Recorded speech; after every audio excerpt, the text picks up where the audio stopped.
আউযু বিল্লাহি মিনাশ শাইতানির রাজীম। বিসমিল্লাহির রাহমানির রাহিম। বিতাড়িত অভিশপ্ত শয়তানের ওয়াসওয়াসা থেকে আল্লাহর আশ্রয় চাই। আমরা আশ্রয় চাই কার কাছে? আরো জোরে বলতে হবে, কার কাছে? আমাদের আশ্রয়দাতা কে? প্রশ্রয়দাতা কে? মুক্তিদাতা কে? নিরাপত্তা দানকারী কে? আল্লাহ ছাড়া আমাদের, আমেরিকা কি আমাদের আশ্রয়দাতা? চীন আমাদের আশ্রয়দাতা? Russia, Bharat, Pakistan, Saudi Arabia? না, আমাদের আশ্রয়দাতা কে? অতএব সাহায্য আমরা চাই কার কাছে? আরো জোরে বলেন। পরম করুণাময় অসীম দয়ালু আল্লাহর নামে শুরু করছি। সূরার নাম কি বলা হয়েছে? শুরু করি। আপনারা আছেন তো সাথে নাকি? অর্ধেক থাকবেন না শেষ পর্যন্ত ইনশাআল্লাহ। পড়েন। আলিফ লাম রা তিলকা আয়াতুল কিতাবিল মুবিন ইন্না আনজালনাহু কুরআনান আরাবিয়্যান লাআল্লাকুম তা'কিলুন। نحن نقص عليك أحسن القصص بما أوحينا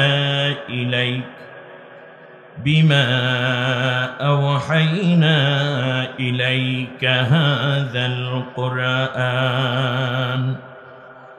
وإن كنت من قبله لمن الغافلين। আমানতু বিল্লাহ অর্থ হচ্ছে আলিফ লাম রা আল্লাহু ওয়া রাসূলুহু আ'লামু বিমুরাদিহি বি। স্পষ্ট কিতাবের বিভিন্ন আয়াতাবলীর অংশ তোমার সামনে আমি তুলে ধরছি হে রাসূল। নিঃসন্দেহে আমি এই কোরআনকে আরবি ভাষায় এজন্য নাজিল করেছি যাতে তোমরা সবাই খুব বেশি ভালো করে বুঝিয়ে নিতে পারো। আমি হে রাসূল তোমাকে একটি শ্রেষ্ঠতম কিচ্ছা কাহিনী শোনাতে চাচ্ছি, যা আমি এই কোরআনের মধ্যে সুনিপুণভাবে উপস্থাপন করেছি। যদিও এই কাহিনী সম্বন্ধে তোমরা মোটেও ওয়াকিবহাল ছিলে না, নতুন এক কাহিনী আমি আল্লাহ তোমাকে, তোমার সাহাবীদেরকে এবং কিয়ামত পর্যন্ত তোমার উম্মতদেরকে শুনাইয়া যাব। সুবহানাল্লাহ। তাহলে শ্রেষ্ঠতম কাহিনী, আহসানুল কসাস মানে শ্রেষ্ঠতম কিসসা, কথাটা বলেছেন কে? আহসান হচ্ছে সুপারলেটিভ ডিগ্রি, ইসমে তাফজিলের সিগা, মানে হুসনুন অর্থ হলো সুন্দর, আর আহসান মানে হচ্ছে সবচেয়ে বেশি সুন্দর। আমার মনে হয় আল্লাহ তাআলা কোরআনের মধ্যে অন্য আয়াতে বলেছেন খলাকাল ইনসানা ফি আহসানি তাকওয়িম, আমি আল্লাহ মানুষদেরকে সর্বোত্তম অবয়ব দিয়ে তৈরি করেছি। এখানে আহসান বলা হয়েছে, আর সেই আহসান মানুষের জন্য আহসান আল কসস। আমার মনে হয় আজকের এই চমৎকার বোড়াবাড়ি বাজার মাহফিলে শ্রেষ্ঠ মানুষের সামনে শ্রেষ্ঠতম বাণী কোরআন থেকে শ্রেষ্ঠতম কিসসা শোনানো হচ্ছে। আল্লাহ যেন কিয়ামতের দিন আমাদেরকে মাকামে মাহমুদে শ্রেষ্ঠতম জায়গায় এই মাহফিলের বরকতে অবস্থান করার তৌফিক দান করেন। সূরার নাম সূরা ইউসুফ। এই সূরাটির মধ্যে 9 জায়গায় ইউসুফ শব্দ আছে। সুবহানাল্লাহ। এজন্য সূরার নামই হয়ে গেছে কি? ইউসুফ।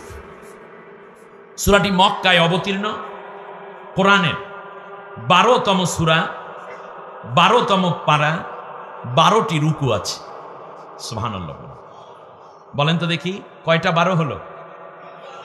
3টা 12। এক নম্বর হচ্ছে 12তম সূরা, দ্বিতীয় হচ্ছে 12তম পারা, আর 12টা আছে রুকু। আর এই সূরাটির মধ্যে রয়েছে 111টি আয়াত। কতটা? 111টি আয়াত। আমরা আজকে যখন শুনলাম, আমি যখন আমাদের ভাইয়ের বাসায় উঠলাম, সভাপতি সাহেব কি না সাইদার রহমান সাহেবের বাসায় যখন ঢুকলাম, তখন আমার সফর সঙ্গী বলছে, হুজুর সূরা ইউসুফ থেকে তাফসির, আপনাকে তো আগে বলতে ভুলে গেছি। আমি বললাম ভালো করেছো। তো সামান্য যতটুকু আমার দেখার সুযোগ হয়েছে তাতে করে দেখলাম 111টা আয়াত আছে, 3টা বার ক্ষমতায় এসছে তারা, প্রত্যেকটাই ছিল বাড়াবাড়ি। বলেন তো কি ছিল? বাড়াবাড়ি। 3টা 12 আছে। কয়টা 12? তা আমাদের দেশে অনেক সময় বলে 12 12 12, তুমি যতই বাড়িবে একদিন 12 তোমার বাজিয়া উঠিবে। 3 বার বেড়েছ, এক সময় 12টা বাজে উঠছে। এই জন্য 12র সাথে মিল আছে, যাতে সূরাটা মনে থাকে, এই জন্য আমি মিলাই দিচ্ছি আরো। কিন্তু এই বাড়াবাড়ির সিস্টেমটা শুরু হয়েছিল 111 থেকে। কথাটা মনে আছে আপনাদের? 111 বলতে কি বোঝায়? 111 মানে হচ্ছে 1-11। মঈনুদ্দিন ফখরুদ্দিনের একটি দুষ্কৃতিকারী সরকার বসেছে, অত্যাচার করেছে, যাওয়ার সময় স্বৈর শাসকের হাতে ক্ষমতা দিয়ে চলে গেছে। মনে আছে আপনাদের? আজ এই তাফসীর মাহফিল থেকে আমি দাবি করব, শুধুমাত্র আন্তর্জাতিক অপরাধ ট্রাইব্যুনালে বাংলাদেশের খুনি এবং অত্যাচারীদের বিচারের মাধ্যমে যেন শেষ হয়ে না যায়। ট্রাইব্যুনাল বর্তমানে রেডি আছে, এখানে তাদের বিচার করা হবে এখন যারা নির্দোষ মানুষদেরকে ফাঁসিয়েছিল, হত্যা করেছিল, ঠিক না?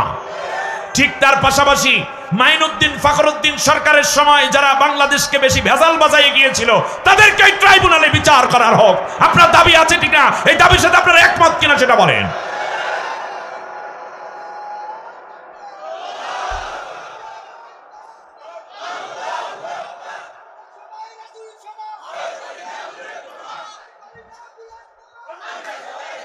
এবার শুনুন, 111কে যদি আপনি স্মার্টলি বলেন তাহলে বলতে হবে 111। ঠিক তার পাশাপাশি 3টা 1 আছে তো এখানে, নাকি এখানে বুঝতে তো অসুবিধা হচ্ছে না আপনাদের? একটু যারা জেনজি এবং শিক্ষিত তারা 3টা 1কে ভাঙ্গাইয়ে স্মার্ট গণনা যদি কাউন্ট হয় তাহলে বলে 111। এইটাকে যদি বাংলায় বলি তাহলে বলবো 1-11। বলেন কি? 1-11। মজার ব্যাপার কি জানেন? ইউসুফ আলাইহিস সালামের ভাই ছিলেন 12 জন। কতজন? 12 জন। খুব বোধ করছি 12 ভাই, তার মধ্যে 11 ভাই ছিল ইউসুফ বাদে, ঠিক না? তাহলে আপনারা দেখুন, এখানে 11 এবং 12র খেলা চলতেছে। 11 এবং 12র খেলা চলতেছে। সম্মানিত ভাইয়েরা, আমরা আশা করছি 1-11, 1-11 এবং 4টা 12। 1 নম্বর হলো 12 নম্বর সূরা, দ্বিতীয় 12 নম্বর পারা, তৃতীয় হচ্ছে 12 ভাই, আর এইটার মধ্যে রুকু আছে 12টা, ঠিক না? তাহলে 4-12 48। এখান থেকে নিয়ে সাথে সাথে আমরা পাচ্ছি 4টা 12র পরে পাচ্ছি 3টা 11, অর্থাৎ 1-11 এবং 1-11। মজার ব্যাপার কি জানেন? সেটা হচ্ছে সব মিলে এমন একটা অবস্থা ইউসুফ আলাইহিস সালামের ব্যাপারে করেছিল 11 দলীয় জোট, যেই জোটেরা মিলে ইউসুফ আলাইহিস সালামকে শেষ করতে চেয়েছিল, কিন্তু আল্লাহ রাব্বুল আলামিন 12তম ভাইকে বিজয় দান করে, অর্থাৎ আরেকজন যে ছিল ইউসুফ পয়গম্বর, তাকে আল্লাহ তাআলা বিজয় দেওয়ার মাধ্যমে একটি এমন চরিত্র তুলে ধরেছেন যেই ষড়যন্ত্র সেই সময় ওনার 10 ভাইরা করেছিল, সেই ষড়যন্ত্রই মূলত বাংলাদেশের বিরুদ্ধে 10টা গ্রুপ মিলে করে যাচ্ছে। আজও দূরে থাকলেও তারা ষড়যন্ত্র থেকে দূরে না। আজ কোরআনের মাধ্যমে আমরা একটা ঔষধ নেয়ার চেষ্টা করব যে কেমন করে এর থেকে রেহাই পাওয়া যায়। আমরা সবাই ইউসুফের মতো চরিত্র গঠন করব। আমরা কশ্চিনকালেও ওই যে ভাইরা ইউসুফকে হত্যা করতে চেয়েছিল তাদের মতো আমরা হব না, তাহলেই আমরা সামনে এগিয়ে যেতে পারবো। দয়া করবেন কে? এবারে আসুন, 111কে সামনে রেখে যেই বড় পরিণতি থেকে আল্লাহ বাঁচাই দিয়েছেন সে আল্লাহ তাআলার শুকরিয়া আদায় করে আমরা সরাসরি চলে যাচ্ছি ইউসুফ পয়গম্বরের কাছে। ইউসুফ পয়গম্বর আলাইহিস সালাম এর বাবার নাম ছিল হযরতে ইয়াকুব আলাইহিস সালাম। ইয়াকুব আলাইহিস সালামের বাবার নাম হলো ইসহাক আলাইহিস সালাম। ইসহাক আলাইহিস সালামের পিতার নাম মুসলমানদের জাতির পিতা হযরতে, আর একটু জোরে বলতে হবে, না হয় নাই, এটা ঈমানের কোশ্চেন। মুসলমানদের জাতির পিতার নাম কি? এটা আমার বক্তব্য নয়, আল্লাহর কথা। মিল্লাতা আবিকুম ইব্রাহিম হুয়া সাম্মাকুমুল মুসলিমিন। ও দুনিয়ার মানুষেরা শোনো, মুসলমান যদি হও তাহলে তোমাদের জাতির পিতা Ibrahim. It is the quote of your father Ibrahim, it is he who named you মুসলিম।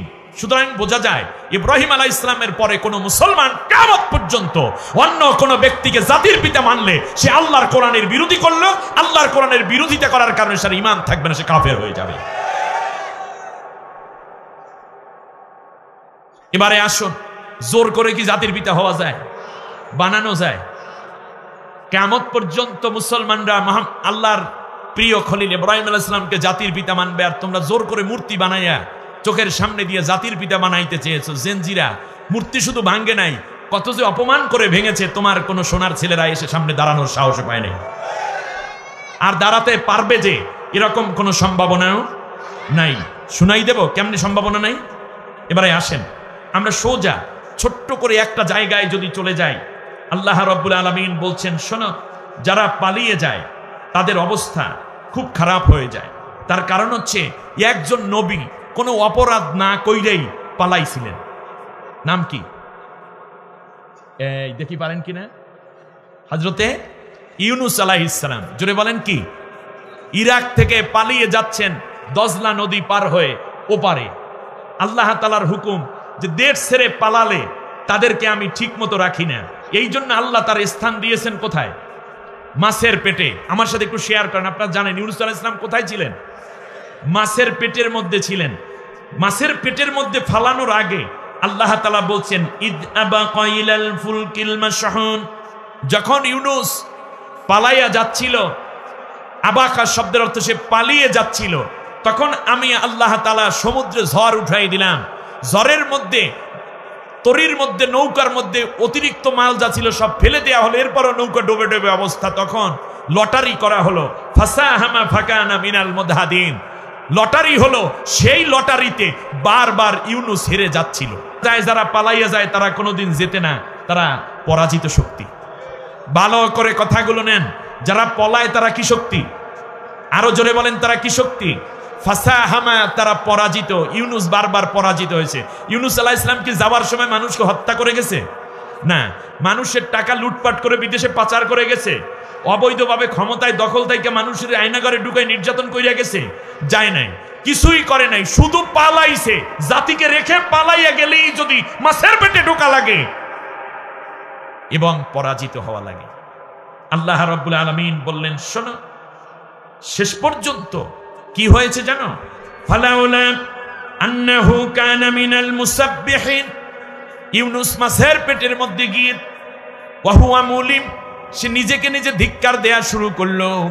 আরে আমার মতো এত খারাপ মানুষ কি দুনিয়ায় আর হয় কোনোদিনও? আমি কেন জাতিকে রাইখা পালাইয়া গেলাম? পালাইয়া যাওয়াটা কোনো ভালো লক্ষণ নয়। পালাইয়া যাওয়া মানে হচ্ছে ভালোবাসার প্রমাণ নয়। ইউনুস আলাইহিস সালামের মতো নির্দোষ একজন নবী, শুধু পালানোটাই তার অপরাধ। সেই কারণে আল্লাহ রাব্বুল আলামিনের কাছে সে ক্ষমা চাচ্ছে, ছি আমি কেমন মানুষ, আমার জাতিকে বিপদে রাইখে আমি একা পালাইয়ে যাচ্ছি, এটা ঠিক নয়। এজন্য তিনি বারবার বারবার নিজেকে ধিক্কার দিচ্ছেন। অপরদিকে তিনি দোয়া করলেন, লা ইলাহা ইল্লা আনতা সুবহানাকা ইন্নী কুনতু মিনাজ জালিমিন। আল্লাহ, তুমি ছাড়া আমার কেউ নাই, কোনো ইলা নাই, আমি আমার নিজের উপরে জুলুম করেছি, তুমি তো পবিত্র, তুমি তো অক্ষমতা দুর্বলতা মুক্ত। তাহলে দেখুন, একদিকে নিজেকে নিজে ধিক্কার দিচ্ছে, আর নিজেকে নিজে জালেম বলে নিজেকে নিজে তিরস্কার করছে। কোন নবী? অপরাধ কি? দোষ করিয়া পালাইছে নাকি পালানোটাই দোষ? আমার এই কথাগুলো আমি বিশ্বাস করি এত অঞ্চলের অনেক জ্ঞানী মানুষ এই মাহফিলে জড়ো আছেন। তাহলে বোঝা যায় জাতিকে রেখে কোন নেতা, কোন ধর্মগুরু পালিয়ে যাওয়াটাও আল্লাহর দৃষ্টিতে দোষ। ইউনুসের আর কোনো দোষ নাই, শুধু পালানোর দোষে সে নিজেকে নিজে বলছে ইন্নী কুনতু মিনাস জালিমিন, আল্লাহ জালেমদের অন্তর্ভুক্ত হয়ে গেছি আমি। আহুয়া মুলিম, আমি একেবারে আল্লাহ নিজেকে নিজে ধিক্কার দিচ্ছে। আল্লাহ রাব্বুল আলামিন বললেন, ইউনুস মাছের পেটের মধ্যে তুমি আমাকে স্মরণ করলে, বলুন তো দেখি ইউনুস আলাইহিস সালাম লজ্জিত হয়েছেন কিনা, দোষ স্বীকার করেছেন কিনা? ঠিক তার পাশাপাশি নিজে জুলুম করেছে তাও স্বীকার করেছে। এই কারণে আল্লাহ রাব্বুল আলামিন বললেন, ফাস্তাজাবনা লাহু ওয়া নাজ্জাইনাহু মিনাল গাম্মি ওয়া কাযালিকা নুনজিল মুমিনিন। আমার ইউনুস আমার কাছে ক্ষমা চেয়েছে, নিজে নিজে লজ্জিত হয়েছে, এই কারণে আমি আল্লাহ সুবহানাহু ওয়া তাআলা তাকে মাছের পেট থেকে উদ্ধার করে আবার সুস্থতা ফিরিয়ে দিয়েছিলাম। তাহলে বোঝা যায় পালানোটাই কি একটা দোষ। সেই দোষ ইউনুস অন্য কোনো দোষ করে যান না। আর আপনি পালালেন, আপনার বিশাল কোটি কোটি সমর্থক রাইখা, আপনার পুলিশ বাহিনী, র্যাব বাহিনী, সোনার ছেলে, হেলমেট বাহিনী, কত বাহিনী রাইখা আপনি পালাই গেলেন বইনের হাত ধরে। এমন কি পালাইয়া যাওয়ার পরে আপনি বলছেন আমার দোষটা কি? তিনি তার দোষ খুঁজিয়া পান নাই। আজ জাতি জানতে চায় আপনি কি দোষ করেন নাই সেইটা বলেন। আমার কথা যদি আপনারা বুঝতে পারেন তাহলে বিশ্লেষণের জন্য জ্ঞানকে ত্বরান্বিত করুন, আল্লাহর কাছে দোয়া চান, বলুন রব্বি জিদনি ইলমা। ইউনুস আলাইহিস সালাম কোনো দোষ না করে পালিয়ে গেছেন, আল্লাহর দৃষ্টিতে পালানোটাই দোষ, জাতিকে ধোঁকা দেওয়া, এইটা আল্লাহ বরদাস্ত করেন নাই।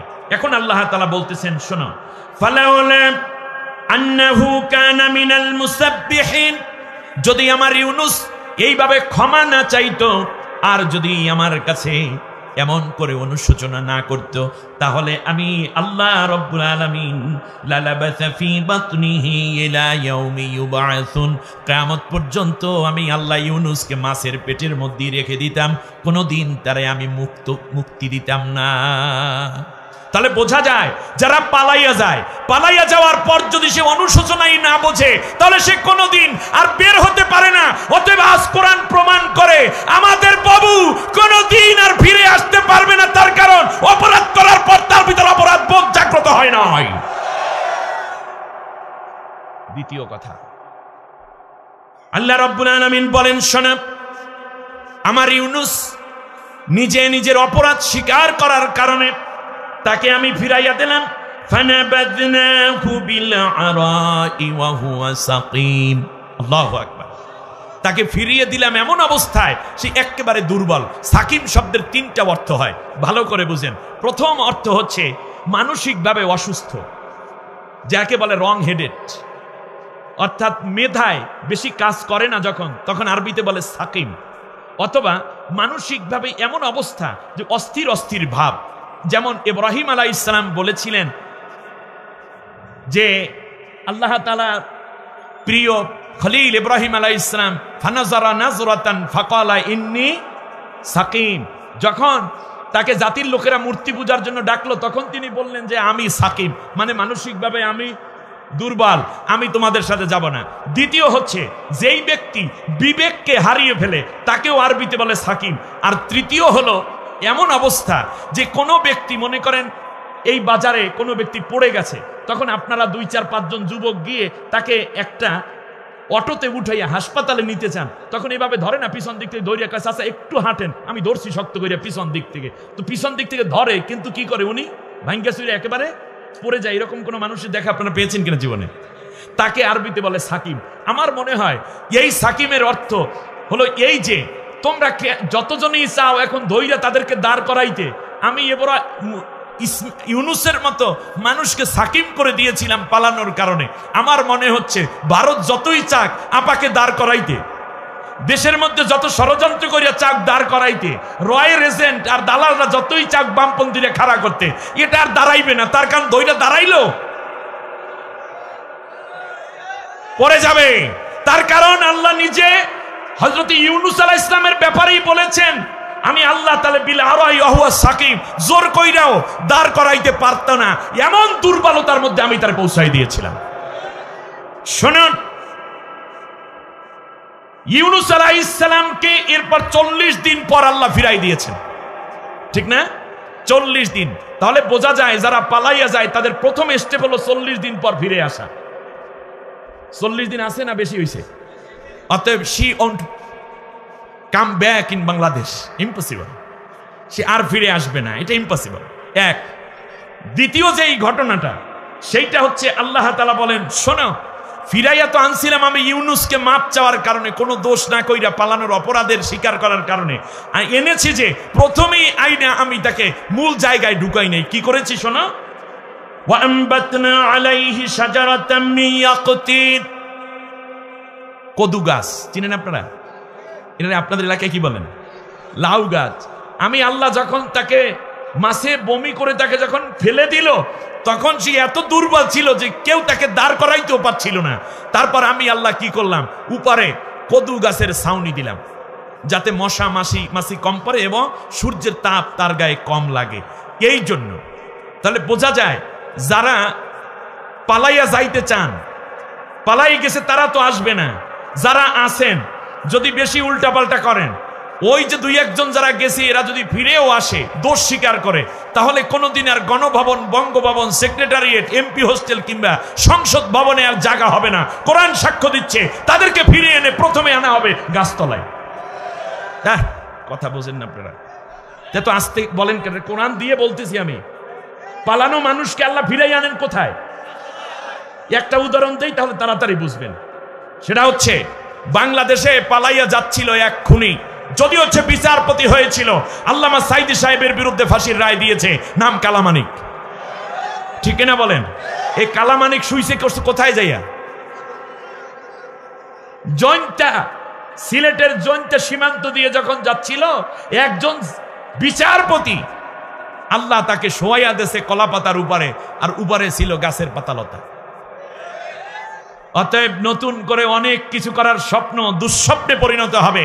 তবে একটা কথা শুধু বলে দেই, সেটা হচ্ছে, যদি আল্লাহর কাছে তওবা করেন তাহলে আপনাদের হতাশা কাটবে, ফিরে আসতে হবে। আল্লাহ তাআলা বলছেন, শোনো, ফালাউলা কানাত ক্বরিয়াতুন আমানাত ফানাফাআহা ঈমানুহা ইল্লা কওমা ইউনুস লাম্মা আমানু কাশাফনা আনহুম আযাবাল খিজি ফিল হায়াতিদ দুনিয়া মাত্তানাহুম ইলা হিন। যখন ইউনুসকে ছাড়াই, নেতা তো পালাই গেছে, ইউনুস পয়গম্বর পালাই গেছে, কিন্তু জাতির উপর গজব যখন তারা দেখতে পাচ্ছিল, গজব আসতেছে, তখন তারা হাত উঁচু করে চোখের পানি ছেড়ে শুধু বলছে, আল্লাহ, আমাদের নেতা নেত্রী সব পালাই গেছে, আমাদের নেতা তো শেষ। আল্লাহ তাই বলে, তুমি আমাদেরকে ধ্বংস করো না, তুমি আমাদেরকে হেফাজত করো, আমরা তোমার উপর ঈমান আনলাম। অতএব আমি আল্লাহ তখন তাদের উপর থেকে আমার গজব উঠাইয়া নিয়া দুনিয়ার সব ঝামেলা মুক্ত করে দিয়ে ভালো জিন্দিগি যাপনের তৌফিক দিলাম, পরকালেও জান্নাতি বানাবো। অতএব আপায় যেহেতু চইলা গেছে, বাকিরা জেলের ভিতর ঢুকে গেছে, আপনারা আর বেশি মাতামাতি কইরেন না, কোনো জায়গায় ষড়যন্ত্র কইরেন না। তার কারণ হচ্ছে, এখন তওবা করুন, ধর্মনিরপেক্ষ নামের সেকুলারিজম থেকে, কুফরি মতবাদ থেকে তওবা করে আল্লাহর দিকে ফিরে আসলে মুক্তি, আর না হলে আপনাদের অবস্থা ভালো আমি দেখছি না। একটা রাস্তা শুধু খোলা আছে, যে নেতা নেত্রী পালিয়ে যায় তাদের দলের লোকদের ব্যাপারে আল্লাহ তাআলা বলছেন, লাম্মা আমানু কাশাফনা আনহুম আযাবাল খিজি ফিল দুনিয়া ফিল হায়াতিদ দুনিয়া, দুনিয়ার সব কষ্ট থেকে আমি তাদের বাঁচাই দেব যদি তারা তওবা করে। কারণ ধর্মনিরপেক্ষ মতবাদ একটি কুফরি মতবাদ। সেকুলারিস্টরা আল্লাহকে বিশ্বাস করে, কিন্তু আসলে বিশ্বাসের মতো নয় বিধায় পৃথিবীর সমস্ত মুফাসসির, ওলামা, ফুজালা, স্কলাররা একমত যে এটা একটি কুফরি মতবাদ। কোনো ব্যক্তি যদি ধর্মনিরপেক্ষ মতবাদে বিশ্বাসী হয়, সে নেতা হোক, কর্মী হোক, সমর্থক হোক, ওই ব্যক্তি মরার সময় ঈমান নিয়ে মরতে পারবে না। সুতরাং আপনার নেত্রী যাওয়ার মাধ্যমে একটা সুযোগ করে দিয়ে গেছেন যে কমপক্ষে তোরা সবাই ঈমানদার হইয়া থাক। অতএব তওবা করুন, ঈমানের দিকে ধাবিত হোক। আল্লাহ আমাদের সবাইকে রহম করুন, বলেন আমিন। হযরতে ইউসুফ আলাইহিস সালাম, নবীজি বলেছেন, এই পৃথিবীতে এত সম্মানিত কোন নবী আর নাই। তিনি কারিম ইবনে কারিম ইবনে কারিম ইবনে কারিম, সুবহানাল্লাহ। তিনি নিজে একজন নবী, তার বাবা একজন নবী ইয়াকুব আলাইহিস সালাম, তার দাদা হযরতে ইউসুফ ইসাক আলাইহিস সালাম একজন নবী, আর তার পর দাদা হযরতে ইব্রাহিম আলাইহিস সালাম একজন নবী। সুবহানাল্লাহ বলেন। নবীর সিলসিলায় এত নবী, কেউ কোনো নবী আর নয় বিধায় আল্লাহর নবী বলেছেন, আমি যখন মেরাজে 6ষ্ঠ আসমানে উঠলাম, তখন আমার দিকে দৌড়ে একজন সুদর্শন যুবক আসতেছিল, গায়ের মধ্যে রেশমি চাদর জড়ানো, সোনালি পের ছিল চাদরের মধ্যে। এত সুন্দর যুবক। আমি জিব্রিলকে জিজ্ঞেস করলাম, জিব্রাইল, এই যে লোকটা আসতেছে কে? জিব্রিল আলাইহিস সালাম বলল, ইয়া রাসূলুল্লাহ, আপনি কি চিনেন না? আমি বললাম, কোনদিন কে আমি এই ষষ্ঠ আসমানে আর আসছি নাকি, আমি চিনবো কেমনে? জিব্রিল আলাইহিস সালাম বলল, ইয়া রাসূলুল্লাহ, ইনি হচ্ছেন ইউসুফ ইবনে ইয়াকুব ইবনে ইসহাক ইবনে ইব্রাহিম। আমি 2 কদম সামনে গিয়ে গেলাম। আল্লাহর নবী ইউসুফ আলাইহিস সালামের সাথে মুসাফা করলেন, মুআনাকা করলেন, কপালের মধ্যে চুমু খেলেন। ইউসুফ আলাইহিস সালাম নবীর কপালে এবং 2 চোখের মধ্যে চুমু খেলেন। আল্লাহর নবী ইউসুফ আলাইহিস সালামের 2টা বাহু ধরে এক নজরে তাকিয়ে থাকলেন। সেখানে কিছু সময় কথাবার্তা বললেন। ষষ্ঠ আসমানে কিছু নিদর্শন নবীজি দেখলেন ইউসুফ সহ জিব্রিলকে নিয়ে। এরপর তিনি সপ্তম আসমান হয়ে মেরাজে চলে গেলেন আল্লাহর দরবারে। আমার ভাইরা, দুনিয়ায় এসে আল্লাহর নবী মেরাজের বর্ণনা করতে গিয়ে বললেন, আমি ইউসুফকে পেয়েছিলাম ষষ্ঠ আসমানে। আমার সাহাবীরা, আমার ইউসুফকে আল্লাহ এত সুন্দর করে বানিয়েছেন, তামাম পৃথিবীর সমস্ত সুন্দরগুলোকে যদি এক জায়গায় করা হয় আর আমার ইউসুফের চেহারা যদি এক জায়গায় রাখা হয়, তাহলে 4 ভাগের 3 ভাগ সুন্দর শুধু একা ইউসুফের চেহারার মধ্যে আল্লাহ ঢেলে দিয়েছে। সুবহানাল্লাহ, সুবহানাল্লাহ। ইউসুফ আলাইহিস সালামের বাবা ইয়াকুব আলাইহিস সালাম প্রথম বিয়ে করার পর সেখানে আল্লাহ 10টি পুত্র সন্তান দান করেছে। 10 সন্তানের পরে স্ত্রী ইন্তেকাল হলেন। ইয়াকুব আলাইহিস সালাম আবার বিয়ে করলেন। বিয়ে করার পরে সেই ঘরে আল্লাহ তাআলা একটা পুত্র সন্তান দিলেন, তার নাম ইউসুফ। আর পরবর্তীতে ইউসুফ আলাইহিস সালামের বয়স যখন 4 বছর, তখন এই স্ত্রীর গর্ভে আল্লাহ আরো একটি পুত্র সন্তান দান করলেন, যার নাম ছিল বিনিয়ামিন। কিন্তু দুঃখজনক হলো, যখন এই সন্তানটি প্রসব হলো, দ্বিতীয় সন্তানটি, তখন এক রোগে আক্রান্ত হয়ে ইউসুফ আলাইহিস সালামের মা ইন্তেকাল হওয়ার উপক্রম। রুমের মধ্যে যারা মহিলারা ছিলেন আতুর ঘরে, তারা দৌড় দিয়ে একজনে গিয়ে ইয়াকুব আলাইহিস সালামকে বলছে, আল্লাহর পয়গম্বর, আপনার স্ত্রী ইন্তেকাল হয়ে যাচ্ছে, আপনি একটু তাড়াতাড়ি আসেন। কেমন যেন করছে। ইউসুফ আলাইহিস সালামকে হাতে ধরে তিনি চলে গেলেন স্ত্রীর রুমের মধ্যে, যেখানে সন্তান প্রসব হয়েছে। ছোট্ট কচি শিশু বনিয়ামিনকে কোলের মধ্যে নিলেন। ইউসুফ আলাইহিস সালাম পাশে দাঁড়ানো। এমন সময় দেখতে পাচ্ছেন স্ত্রী ইন্তেকাল হচ্ছে। ইয়াকুব আলাইহিস সালাম চোখের পানি ছেড়ে আল্লাহর কাছে কাঁদতেছে, সাদা দাড়ি, আহারে বৃদ্ধ বয়স। একদিকে স্ত্রীর চেহারার দিকে তাকায়, আর একদিকে নবজাতক, আর একদিকে ইউসুফ আলাইহিস সালাম।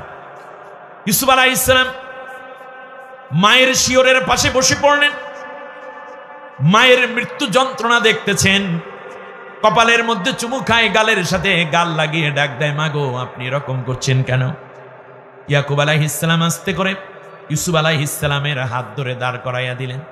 সবাই মিলে কাছাকাছি বসলেন, দোয়া পড়লেন। ইতিমধ্যে ইউসুফ আলাইহিস সালামের মা ইন্তেকাল। একদিকে মৃত্যু স্ত্রীর চেহারার দিকে তাকান বৃদ্ধ মানুষ, আর একদিকে নবজাতক, আর একদিকে ইউসুফ। সবচেয়ে বড় পেরেশানি তাকে পেয়ে গেল। আহারে, এই অবস্থায় আমার সন্তানগুলোকে কে দেখবে? আমাকেই বা কে যত্ন করবে? নতুন করে বিয়ে করার মতো কোনো বয়স তো আমার নাই। এই নবজাতককে দেখবে, আমার ইউসুফকে কে যত্ন করবে? এমন সময় হযরতে ইয়াকুব আলাইহিস সালামের এক বোন, এই সন্তান হবে এই উসিলায়, এর সে ভাবির পাশে যত্ন করার জন্য আস্তে করে নবজাতককে কোলের মধ্যে নিলেন। ইউসুফ আলাইহিস সালামকে বুকের মধ্যে টেনে নিয়ে ভাইয়ের চোখের পানিগুলো মুছাইয়া দিয়ে বলতেছে, ভাই, আপনি চিন্তা করবেন না, আল্লাহর হুকুমে আমার ভাবির ইন্তেকাল হয়েছে। ইউসুফ এবং বনিয়ামিনের যত্নের জন্য আমি আমার জীবন দিয়ে হলেও আমার 2 ভাতিজাকে আমি দেখে রাখবো। আপনার কোনো চিন্তা করার দরকার নাই, আমি ওদের মায়ের মমতা ফুপির যত্ন দিয়ে বড় করে তুলব। সুবহানাল্লাহ। বিপদ যত কঠিন, আল্লাহ তাআলা আসানিয়াত তত দিয়ে দেন। দাফন কাফন হয়ে গেল। হযরত ইউসুফ পয়গম্বরের এবং তার ভাই 2 জন ফুপির কাছে আছে। ফুপি যত্ন করছেন। এইদিকে ইউসুফ আলাইহিস সালামের বয়স হয়ে গেছে 7 থেকে 8 বছর। ওইদিকে ভাইয়ের বয়স হয়ে গেছে 3 বছর থেকে 4 বছর। এক পর্যায়ে বাবা নিয়ে আসলেন 2 ছেলেকে। ইউসুফ আলাইহিস সালামের ব্যতিক্রম ধর্মী আচরণ। সুবহানাল্লাহ। আপনাদের কষ্ট হচ্ছে মনে হয়? কারণ তিনি নবী হবেন, অন্য যে কোনো ছেলের থেকে তিনি আলাদা। কথায়, আচরণে, ওঠা বসায়, লেনদেনে, চাহনিতে, যত্নে, সব কথা একটু ব্যতিক্রম। আস্তে করে ইয়াকুব আলাইহিস সালামের নজর পড়েছে ইউসুফ পয়গম্বরের দিকে। সুবহানাল্লাহ।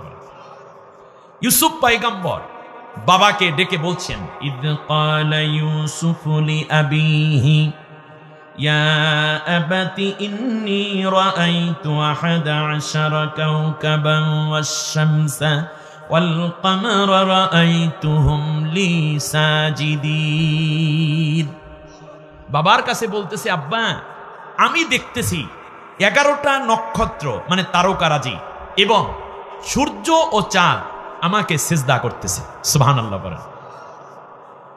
হযরত ইয়াকুব আলাইহিস সালাম ইউসুফকে ডাক দিয়ে বললেন, ইয়া বুনাইয়া লা তাকসুস রুয়াকা আলা ইখওয়াতিকা ফায়াকিদু লাকা কাইদা ইন্নাশ শাইতানা লিল ইনসানি আদুউম মুবিন। আল্লাহু আকবার। শুরু হয়ে গেছে আলোচনা। একজন নড়াচড়া করবেন না। আল্লাহর কোরআনের ইজ্জতের দিকে তাকান। আমরা আস্তে আস্তে মূল একটি জায়গায় চলে যাব ইনশাআল্লাহ। পড়েন। ইয়াকুব আলাইহিস সালাম বললেন, বাবারে, ইয়া বুনাইয়া, আমার কলিজার টুকরা সন্তান, তুমি যা দেখছো তা মানুষকে বলে বেড়াবে না, বিশেষ করে ভাইদের কাছে বলবে না, তাহলে তারা ষড়যন্ত্র করবে।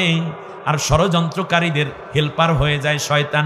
ষড়যন্ত্রকারীদের ভাই বন্ধু দোস্ত হয়। অর্থাৎ ষড়যন্ত্রকারী যারা, তাদের হেল্প করে কারা? শয়তানে। আল্লাহু আকবার। আর শয়তান হচ্ছে মানুষের বন্ধু না শত্রু? শত্রু। এখন আমি এখানে আপনাদেরকে একটি মৌলিক বিষয় বলতে চাই। যদি তাফসীর শুনতে চান তাহলে মন প্রাণ এখানে দিতে হবে।